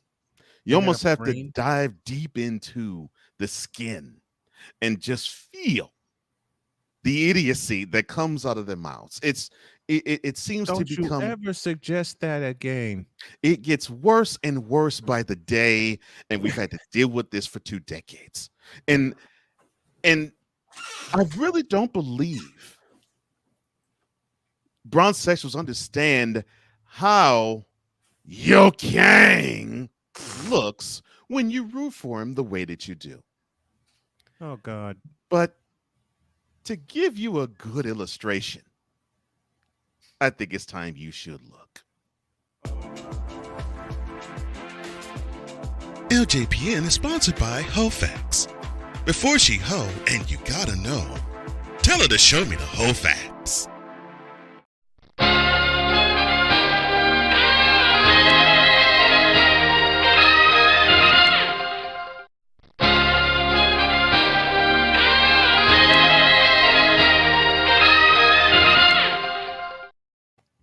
All right, look.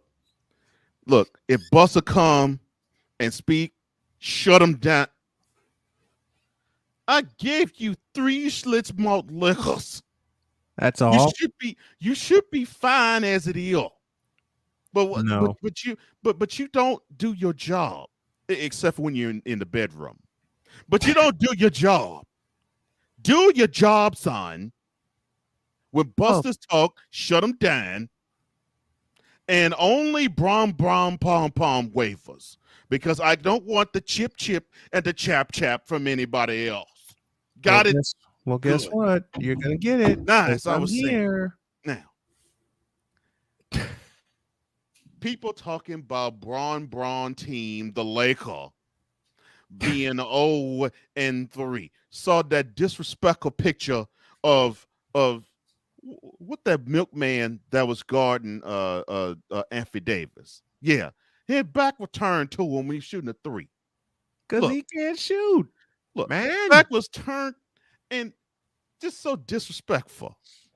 See, that ain't disrespect. See, and then these stat line that I see, Patrick Beverly. Why we got Patrick Beverly? Why? I don't understand. He don't do jack on offense. He barely do jack on defense. And Russell Westbrook. Somebody trade for this nigga. Don't say it. Somebody trade for him. Don't say it. Somebody trade because this dude can't shoot. It's like this TV show I see. They do this Yeah, that's the thing. Yeah. Back in 1996, look, if Tupac was at that fight and Westbrook was at that fight, and he had that shotgun, Tupac be alive today. That's how bad a shooter Westbrook is. In fact, Westbrook, and I'm gonna say it, and I hope it saw him to the point where he feel as though he need to get out of time. Westbrook. Continue bricking, Westbrook. How many teams in the Western Conference? 15. 1. Westbrook Lee. That's an incorrect answer, sir. 1. Westbrook Lee. 15. There's 15 teams in the Western Conference, in case you don't know. 15 minus 14, 1. What There's only one that matter. What does the Lakers stand at in the Western Conference? 15. There's only one. There's only one team that matter, and that team is the Golden State Warriors. My king. No, the king wears 30, not 6. There's only one team that matters, and that is my king. That's the Golden State Warriors. It's not a team. Even the Lakers don't matter. My king is the only team. You like numbers, right? You like numbers? I love numbers. You like numbers? Yeah. Hit them. See, especially when you talk about number. Can we get this on the screen here? I'm glad you said that. Number. I'm glad you said that because there's only one number that matters. It don't matter. It don't matter if the Lakers are 0-3. It don't really matter that people don't know how to shoot. It don't matter if the Lakers been on the losing end of games in Golden State and the 2 games at home. It don't matter. I didn't know Ben Simmons was on the team. Okay, fine. Yeah. See, all that don't matter. The 29th, 25th, 16th, 14th with 110, 24, 42, 103 points. See, those numbers don't matter. The only number that matter is 38,387. That's the only number that matter. How does that matter if he doesn't make the playoffs? Again. 38,387. Let me take it. I got to take a drip of my cup. Oh, God. You must be drinking what Kanye drinking. Oh, yeah. Nah, I think he's drinking the joy juice. Yeah, there we go. Yeah. You feel better now? Yeah, I got to hold it down. Yeah, I got to hold it down. Yeah. Oh, by the way, this should answer your question. Y'all fool tripping. You see, why are we tripping when the Lakers suck? Because it don't matter about Laker. It don't matter about it matter about my king. That's what matters. I'm gonna let you continue, but let me tell you this. I want you to be prepared because the day's gonna come. I told you, engineer. You're gonna see me one-on-one. These fools. Move them. Perfect. Yeah. That's right. You're on your job now. I will now give you a raise. Now you will earn $8 an hour. That's a raise. My ass. He was getting paid $7.25. Now, I told you the stat don't matter. The playoff don't matter. Oh, The ticket sale don't matter. No. What? The ticket sale don't matter. I thought your king was chasing championships. No. My king is chasing greatness. That ain't greatness. And greatness is right now 38,387. You call that greatness? That's great. Somebody did it before. You call that greatness? Somebody did it before him, fool. That's right. That's right. Carissa Abdullah-Jabbar. That's Kareem, you asshole. Carissa Abdullah-Jabbar. I told you, engineer. Mute him. There we go. Perfect. I said Carissa Abdullah-Jabbar. That's Kareem Abdul-Jabbar. I said Carissa Abdullah-Jabbar. That is the player, he or she, I don't care. That is the player who had that number when my king surpassed him. He will be the greatest player of all time. Who told this lie? Who told this lie? No lie told. He'll be the greatest player of all time when he get 38,388 points. Nah. Who told this lie? Now, to my man out there, Hawk TV, I agree with you, homie. I agree with you. Where that statement? Where that statement? Quicker, fool, quicker. When I want the statement, pull it up now. Slow Jack donkey. Lord have mercy. You don't know how to do your job, son. You sure you ain't talking about Gooza, drip, swallow. Bronson, you fired. Gone. I told you. Pom, waivers. No haters. Now get the comment that I want. There we go, finally. Dominique Wilker, Deadly Shrimp, Jane Warville, Tom Chamber, Larry Bird, LaWanda Brightman couldn't hold LeBron lunchbox. That's what I'm talking about. You're right. And half of them, half of them are milkmen. I told you, engineer. Moot him. Engineer, what kind of name is that? Moot him. Perfect. Now, that's because they all half eat the of damn those lunchbox. named milkmen, and the rest of them, they basically nothing more than garbage men. So I understand. You mean like your game? I understand. Your King's game. My king, when he get 38,388 points, he nobody will be the would care of all time. And then on top of it, y'all talk about the gold point. The gold point in Magic Johnson. Yep. Well, Urban Magic Johnson to you. Well, unless the 80 assists that my king will amass, the gold point guard will be passed by my king.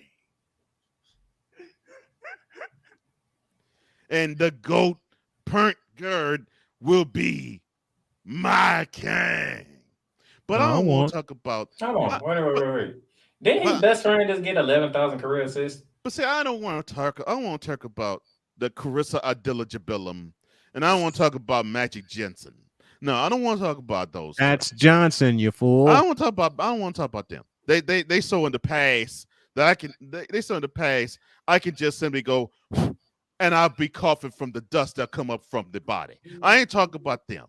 Yes, you are. No, see, I'm talking about real change in a player, real happenings. Like in the next flick, the Necker flicker, whatever that is. Yeah, they did a documentary.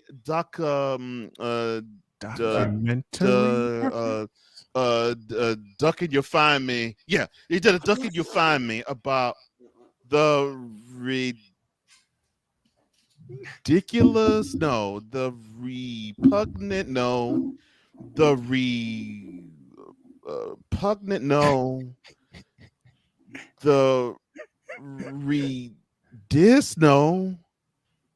Hold on. Oh, you said redeem.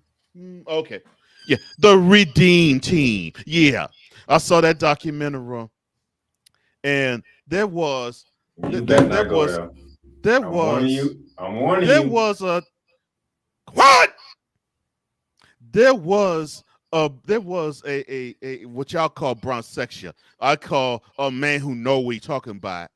When he said, quote, here we go.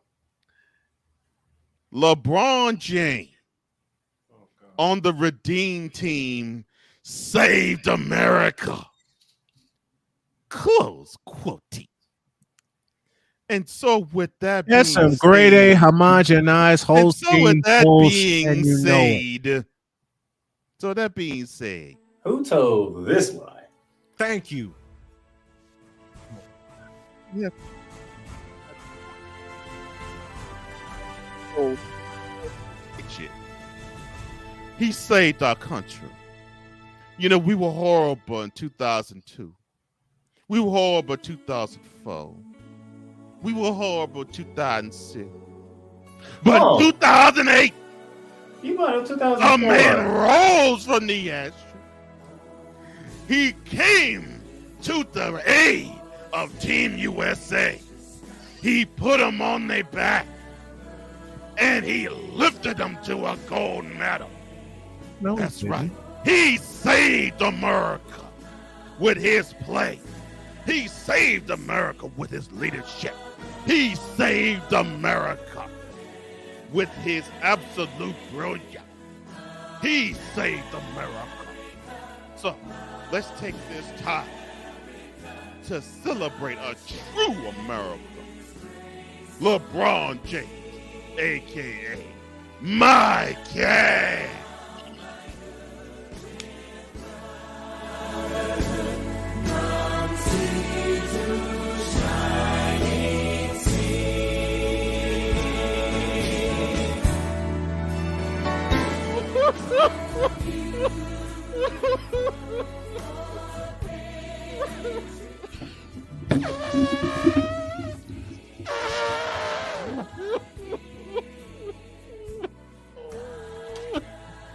Oh, he's such a patriot. Oh my God. Oh, my king. I love my country, and you helped me get my love for my country back. Thank you. Thank you. Thank you. Oh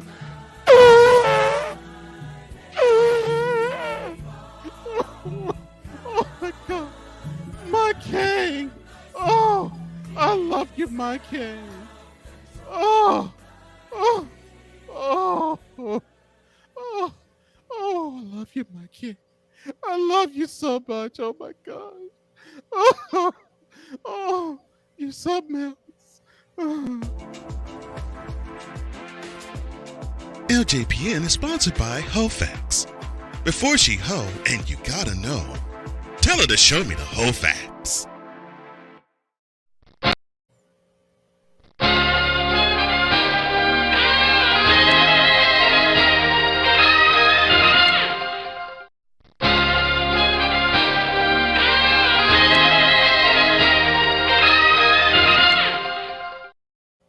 That's you, bronzessuals. All day, every day, that's you.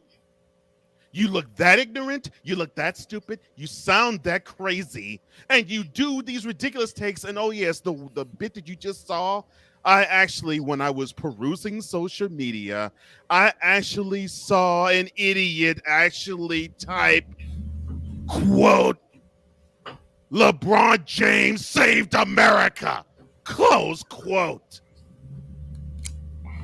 Let me say this to you in broad terms.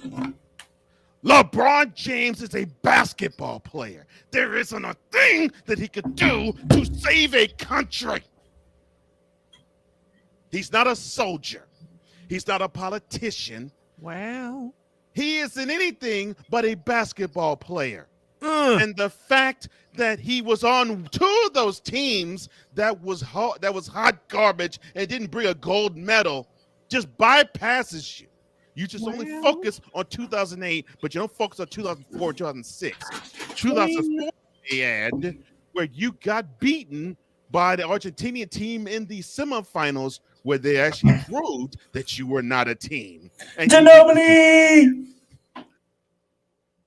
but you focus on 2008, and when you saw that documentary, it just hit your heartstrings so hard, and you felt as though, oh my gosh, he redeemed my faith in America. Get out of here.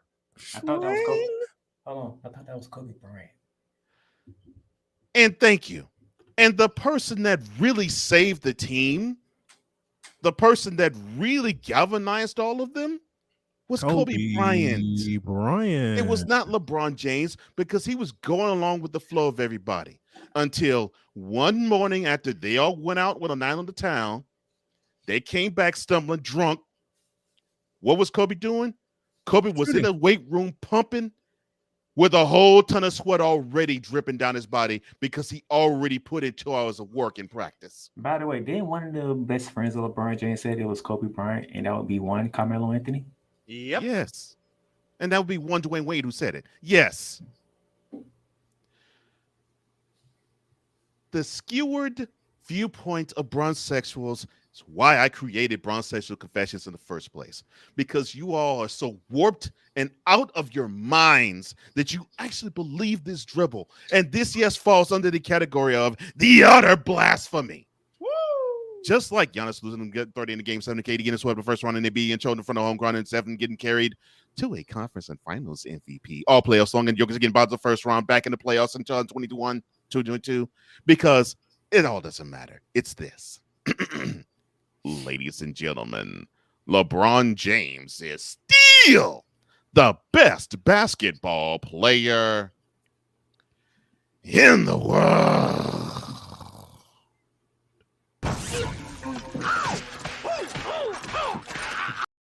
I don't remember asking you a thing. English, do you speak it?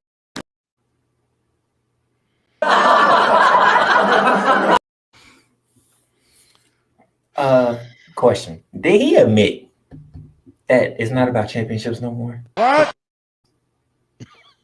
No, what sucks about that is, and this is another thing, and next week on the LJPN, I'm going to focus, thank you for that, Playmaker. I'm going to focus on the fact that Yo Kang practices in hypocrisy. Because Yo Kang is a championship liar. Just like Aaron Rodgers.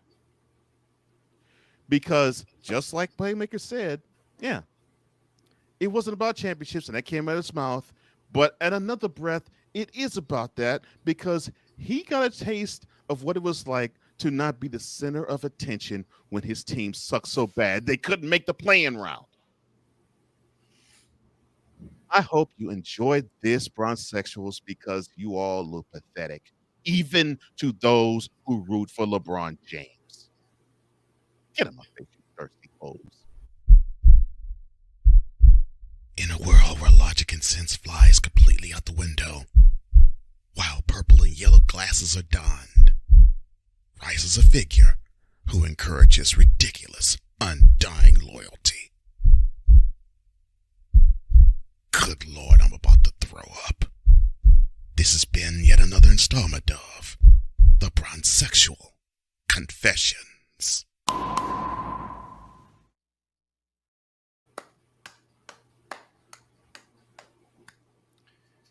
Now for a little post-game assessment. All right. You a fool. You an ass. You dumb as hell. I love you.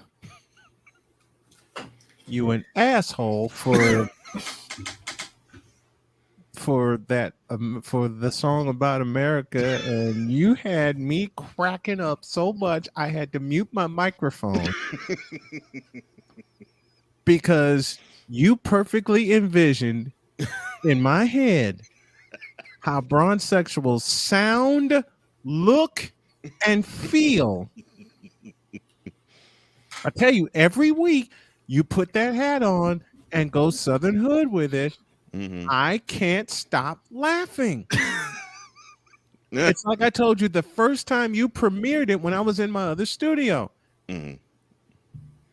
I never heard a Southern Hood until now. Until you brought that up. Now, like I said, I only lived in the South on 2 occasions. Right. And both of those were less than 2 years. You were born and raised in the South, my friend. Yes, I was. So you have a clear-cut spoken and audio knowledge. Wait, let me change that. You have a spoken, visual, and audio knowledge of what a Southern hood rat sounds like, looks like, and feels like. I'm from Chicago. I've seen my share of hood rats. Don't get it twisted. Oh, I know you have. I know you have. I lived with a few of them, for God's sakes. Put that Southern twang to it. And then there are a couple of sounds I'm going to cut from this today. Modem!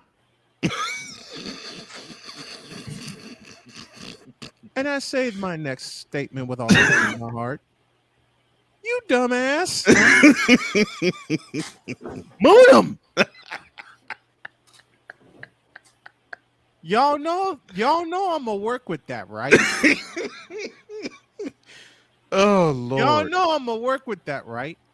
And then I'm gonna give you a raise to $8 an hour. That ain't a goddamn raise. It is from $7.25. You know, there's so much logic that can be put in that statement, but we're dealing with a bunch of illogical individuals, so that's why I laugh. That's exactly why. Man, that's like why I said it. Yes. Yes.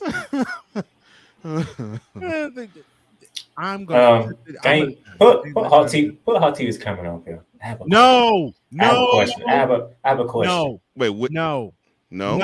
Okay. No. I'm killing that question before you even pose it. Mood him. Hot TV. Win. Did LeBron make basketball great again? When? When did that happen? I think. All right. The last time I recall. Well, Ryan said though, MACWA, Make America Chicken Wang again. Chicken wings.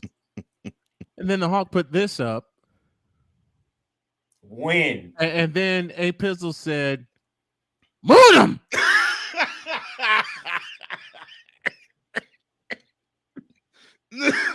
See, the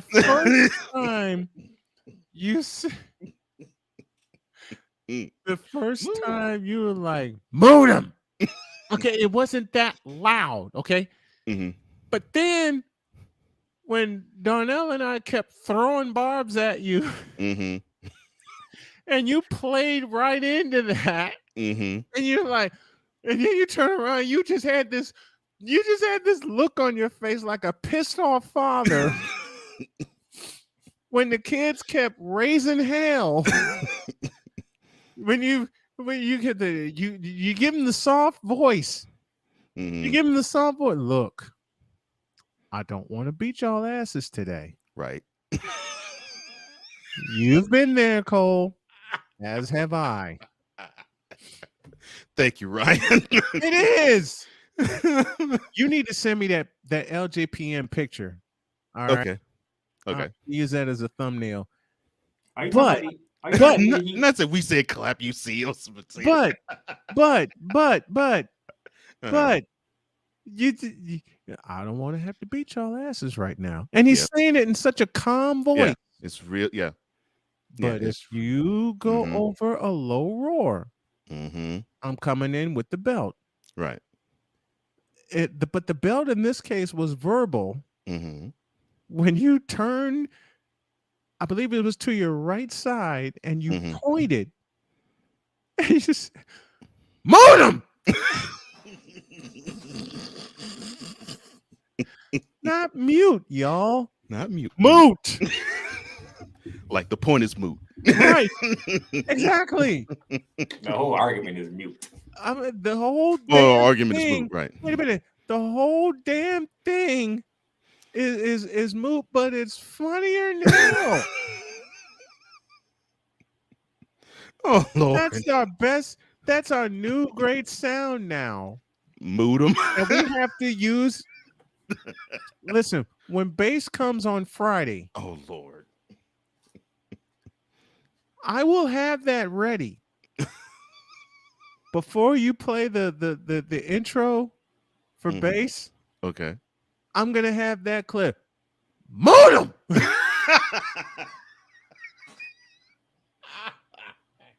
Look, Anjanelle, you're not doing your job. And you're saying your job. Just like the other two words. You can. Right.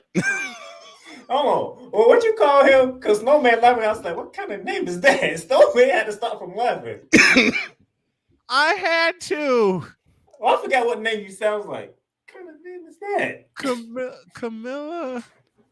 Oh yeah, Carissa Abdullah Jamila. Carissa Abdullah Jamila.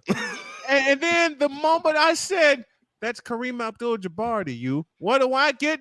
Modem. And that's Carissa when I Abdullah lost it. I couldn't hold it anymore. I couldn't talk anymore. I couldn't even say Kareem Abdul-Jabbar in Lawrence Tanter's voice anymore. I tried 3 different times. Oh, Lord. Carissa Abdullah Jabilla. Every time you said that, I'm like, okay, I'm gonna correct him, but I know this is gonna go left. I said, that's Kareem Abdul-Jabbar to you. Look. Carissa, and you kept repeating the name. And then finally, when I said I said, that's Kareem Abdul-Jabbar to you. What do I get? Modem. I walked out and lost it. I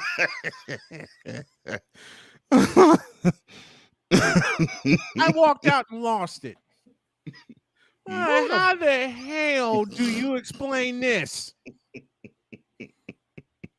Oh, we gonna have. Listen, you gotta send me the Braun clip, and I'm gonna clip the hell out of Moodum because that's a promo, right? That's a drop right there. That's a drop. Oh my gosh! Like they talk about on a lot of radio shows. Because I am now hooked. I told you, Rod Peterson has all kinds of drops. Okay, Damon Amendola, DA on CBS Sports Radio. They had an episode where they. I'm just happy you ain't go too far with the whole Olympics thing because I was finna. Oh, because as soon as I was like, don't Playmaker was ready to dive into the screen, and I saw Playmaker's face. He was Amendola. Thank you, Hawk. Damon Amendola. I was about. I mean, Playmaker was just sitting this. Thank you, Hawk. Lean back with his phone like this. And as soon as you brought up the Olympics, he spun right around with "Don't you do it." I mean, his version of "Don't you do it." Yeah, Playmaker was sounding like Wise. Don't do it. Don't do it. Don't do it. Don't do it. Oh, because whenever I do mine, part of it is gonna be on the Olympics because somebody put something out there a while back, and I was like, "Are you serious right now?" That's what I thought when I saw that guy actually type LeBron saved America. I'm like, you cannot be serious. See, and when you did that, and when you put it to music, I lost it. I absolutely lost it. I don't even know how I made it through that session. Okay, here we go. This is Wise right here. Hell. It's like I always Don't do it. Don't do it. Do not do it. Do not press that button. I don't care. I swear to God, that was Playmaker. Do not press that button. I was finna end it quick, fast, in a hurry. I know you were. All right. Let's have our call of the day. I'll take you back to let's go back to 2014. And all this ish has me so flustered that I was pressing the wrong button. Like I said, I don't have my full setup. And now that I know what setup I want, I have to get the materials. But let's go back to 2014. Thank you, A-Pizzle. I appreciate that, brother. A-Pizzle, that was indeed awesome. Thank you. Thank you, Andrew. Let's go back to 2014 when Damian Lillard did this to Dwight Howard. Howard is defending Aldridge. So in case the Blazers go for a 2 to their best player, Howard is defending him. Batum throws to Lillard. A 3 for the game.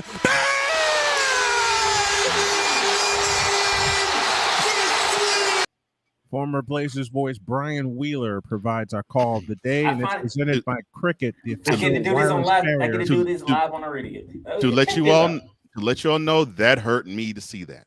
Oh, I'm sorry. Then let me first apologize. What do? I'm sorry. Then let me. You can show it again. I'm accustomed to it now. Let me make it up to Cole, because that was a good play, but that was that was the play. That was the only play. I kid you not. Houston was like, all right, we're going home for game 7. All right, yeah. That's exactly what they were thinking. Yeah, we're going home for game. And they leave the most dangerous man that wide open. Yeah, we're going. No, we're not going home for game 7. We're going home, though. We're going home, but not for game 7. All right, we're going. Let me give you a bonus call. Robert Ford, if you would, please. Driven deep to left center field. Gardner is going back. Looking up. See you later. Astros headed back to the World Series. Jose Altuve, a walk-off 2-run homer. And the Astros beat the Yankees 6-4. Win the ALCS 4-2. Robert Ford on the call for that. And I got one more to complete our triple play. Let's go to Thanksgiving. Dame is cold, brother. Dame is cold. I love Damian Lillard. I love Dame too, yeah. Let's go back to 1993, Texas Stadium, when this happened. Day game. Will it go in the win column to Dallas or Miami?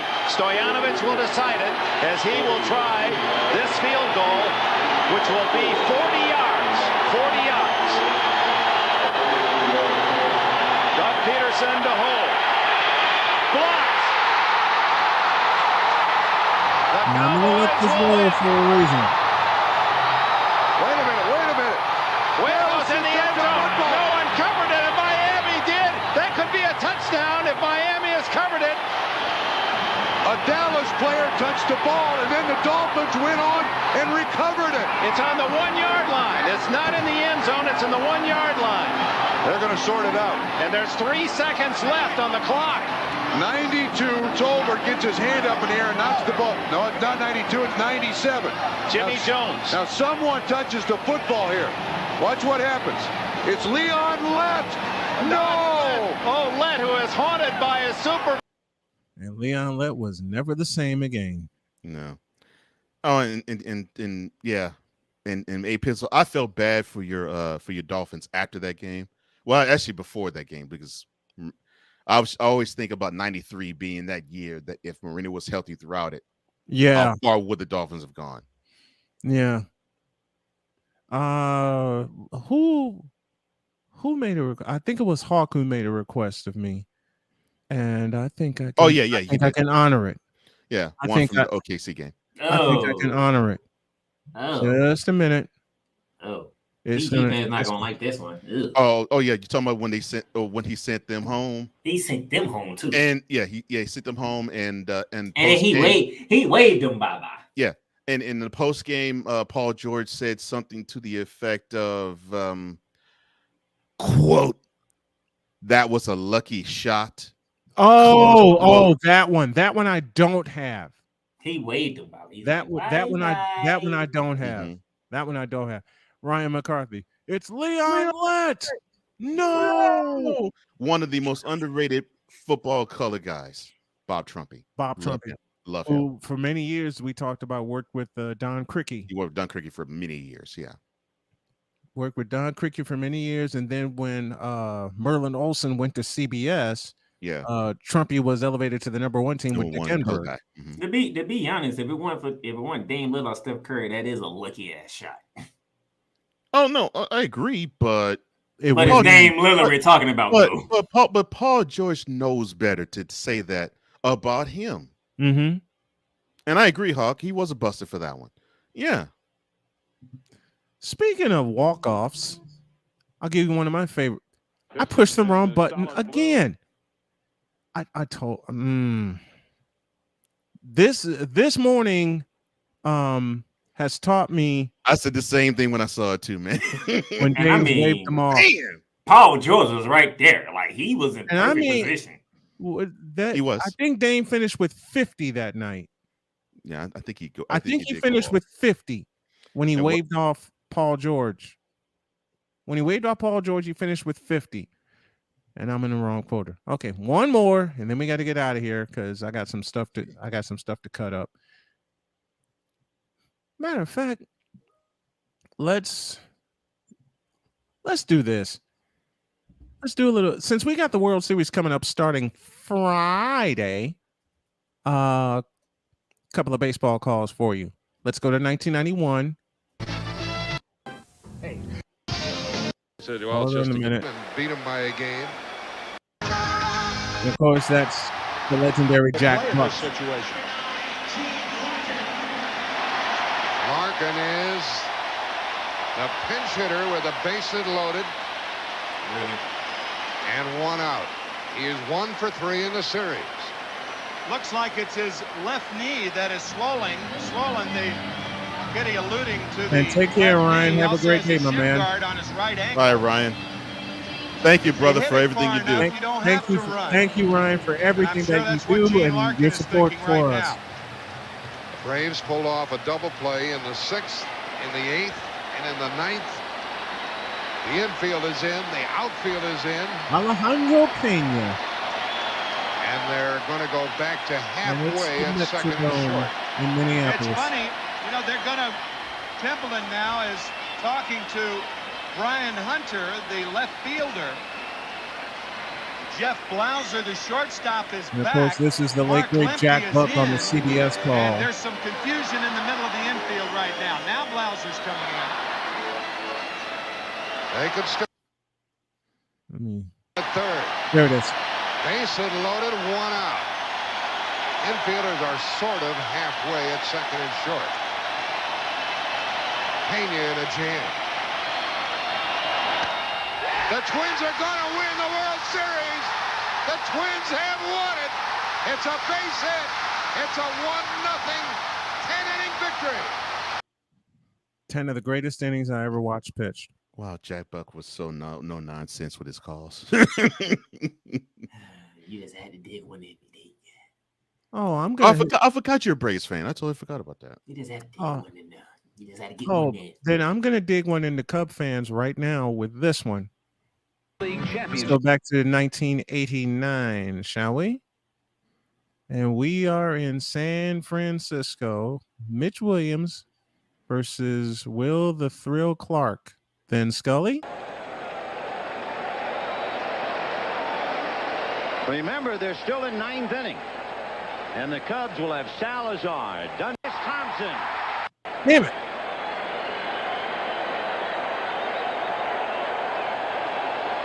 One ball, 2 strikes. Foul back. But the Cubs only had one job, and they couldn't do it. And they couldn't do it.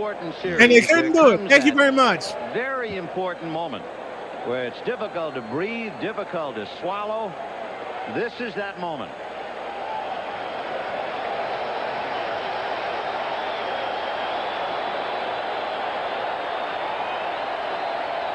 And then the hit.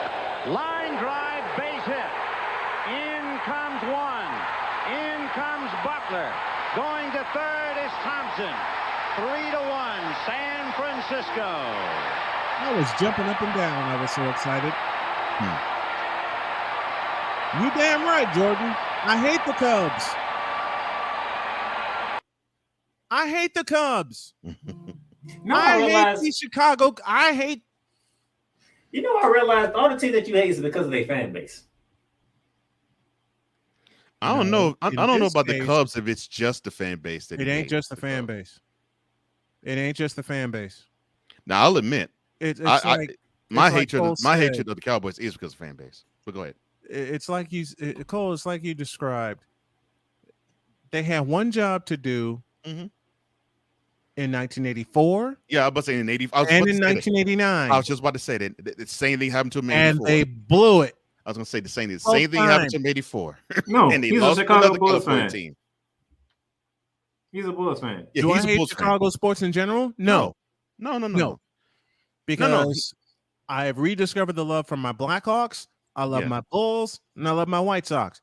I just hate the Chicago Bears, and I hate the Chicago Cubs. I understand why. So Monday night was terrible for you. Yeah. So Monday night was terrible for you. Good gracious. I understand the hatred for the Cubs because it was described, and I totally understand it.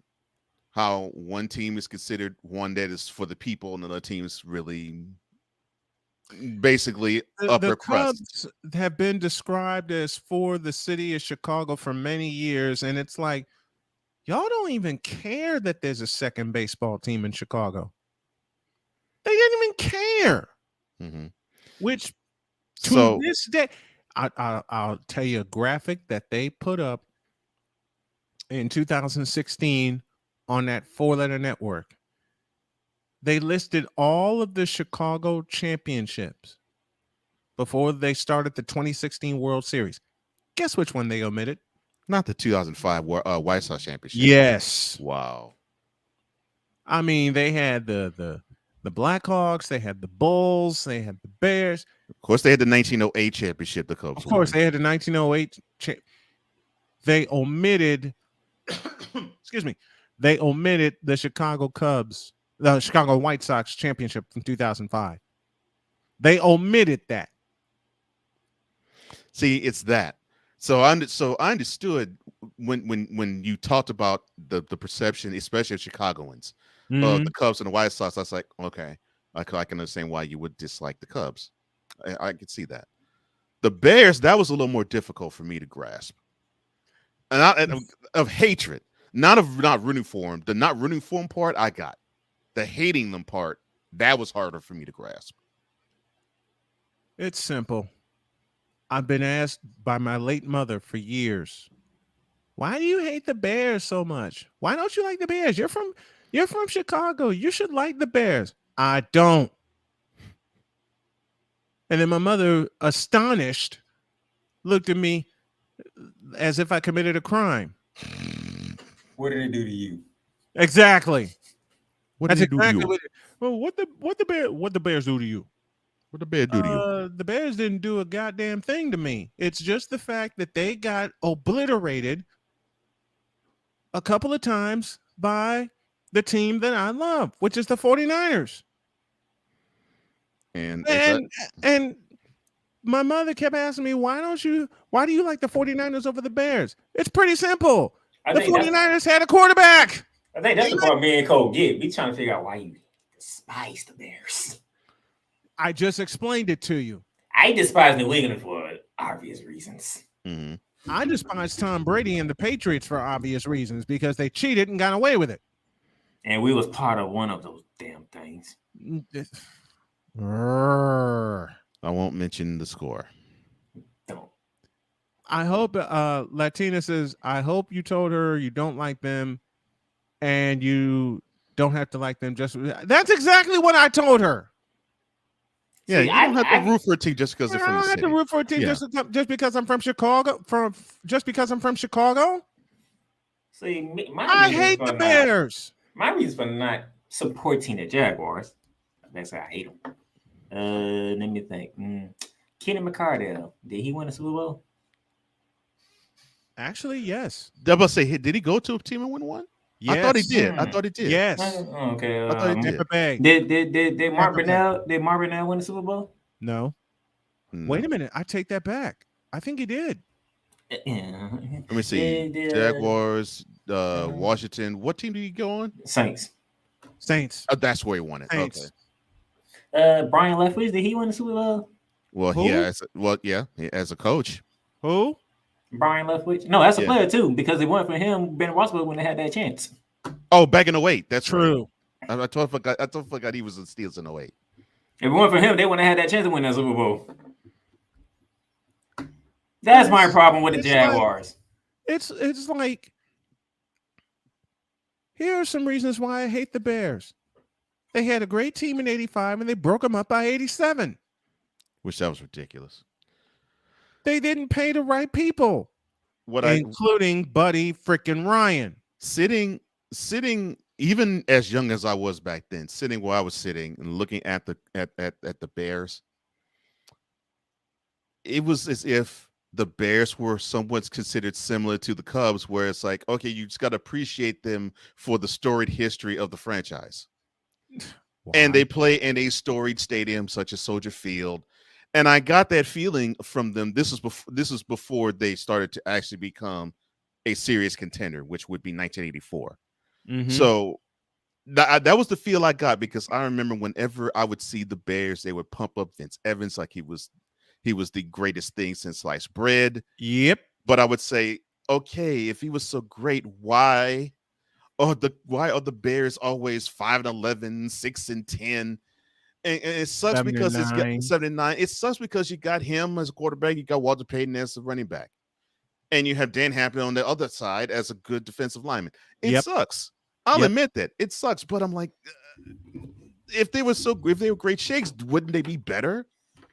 And then they started to get better. Of course, they went to the NC Championship game in 1984. Of course, they lost to your 49ers 23-0. They won the next year. And then a body slam by Frank Martin ruined 86 for them. And because of that personal foul body slam onto the Soldier Field turf, the Bears brass decided to break the whole team up. Yep. Instead of coming together, they splintered apart. Right. Next week on this program, I'm gonna do something that's been 13 years in the making. We'll leave that tease right there. All right, one more call before we get out of here. Let's go to 2013. The final play at Candlestick Park. Second down. Ryan takes the snap, throws the slant to the left side. It's Russell, intercepted. The 49ers pick it, and Navarro Bowman is redemption. Navarro Bowman running it all the way for the touchdown. No greater redemption can a man. Nice timing for the foghorn. Deflected pass for an interception and runs it 7 miles for a touchdown. Ooh, my brother-in-law was sick when he saw that. Why? He's a Falcons fan. Oh. 20. Okay. Oh. 28-3. Yeah, I know. I wasn't going to go there. Remember, my wife's team is from Southwestern Georgia, so yeah. I wasn't gonna go there. That took place in and Cole Stadium down in Houston. I was. Mm-hmm. Yeah. Not to mention the Bears they ruined one of the best return men in history in Devin Hester. By making him play wide receiver. Dumbasses. Let's get out of here. Corner. Yep. Let's get out of here. Have a great day. God bless. Remember to make your next move your best move, and always remember, your dreams don't scare you, you won't be as prosperous as Roger Craig. And they're simply not big enough.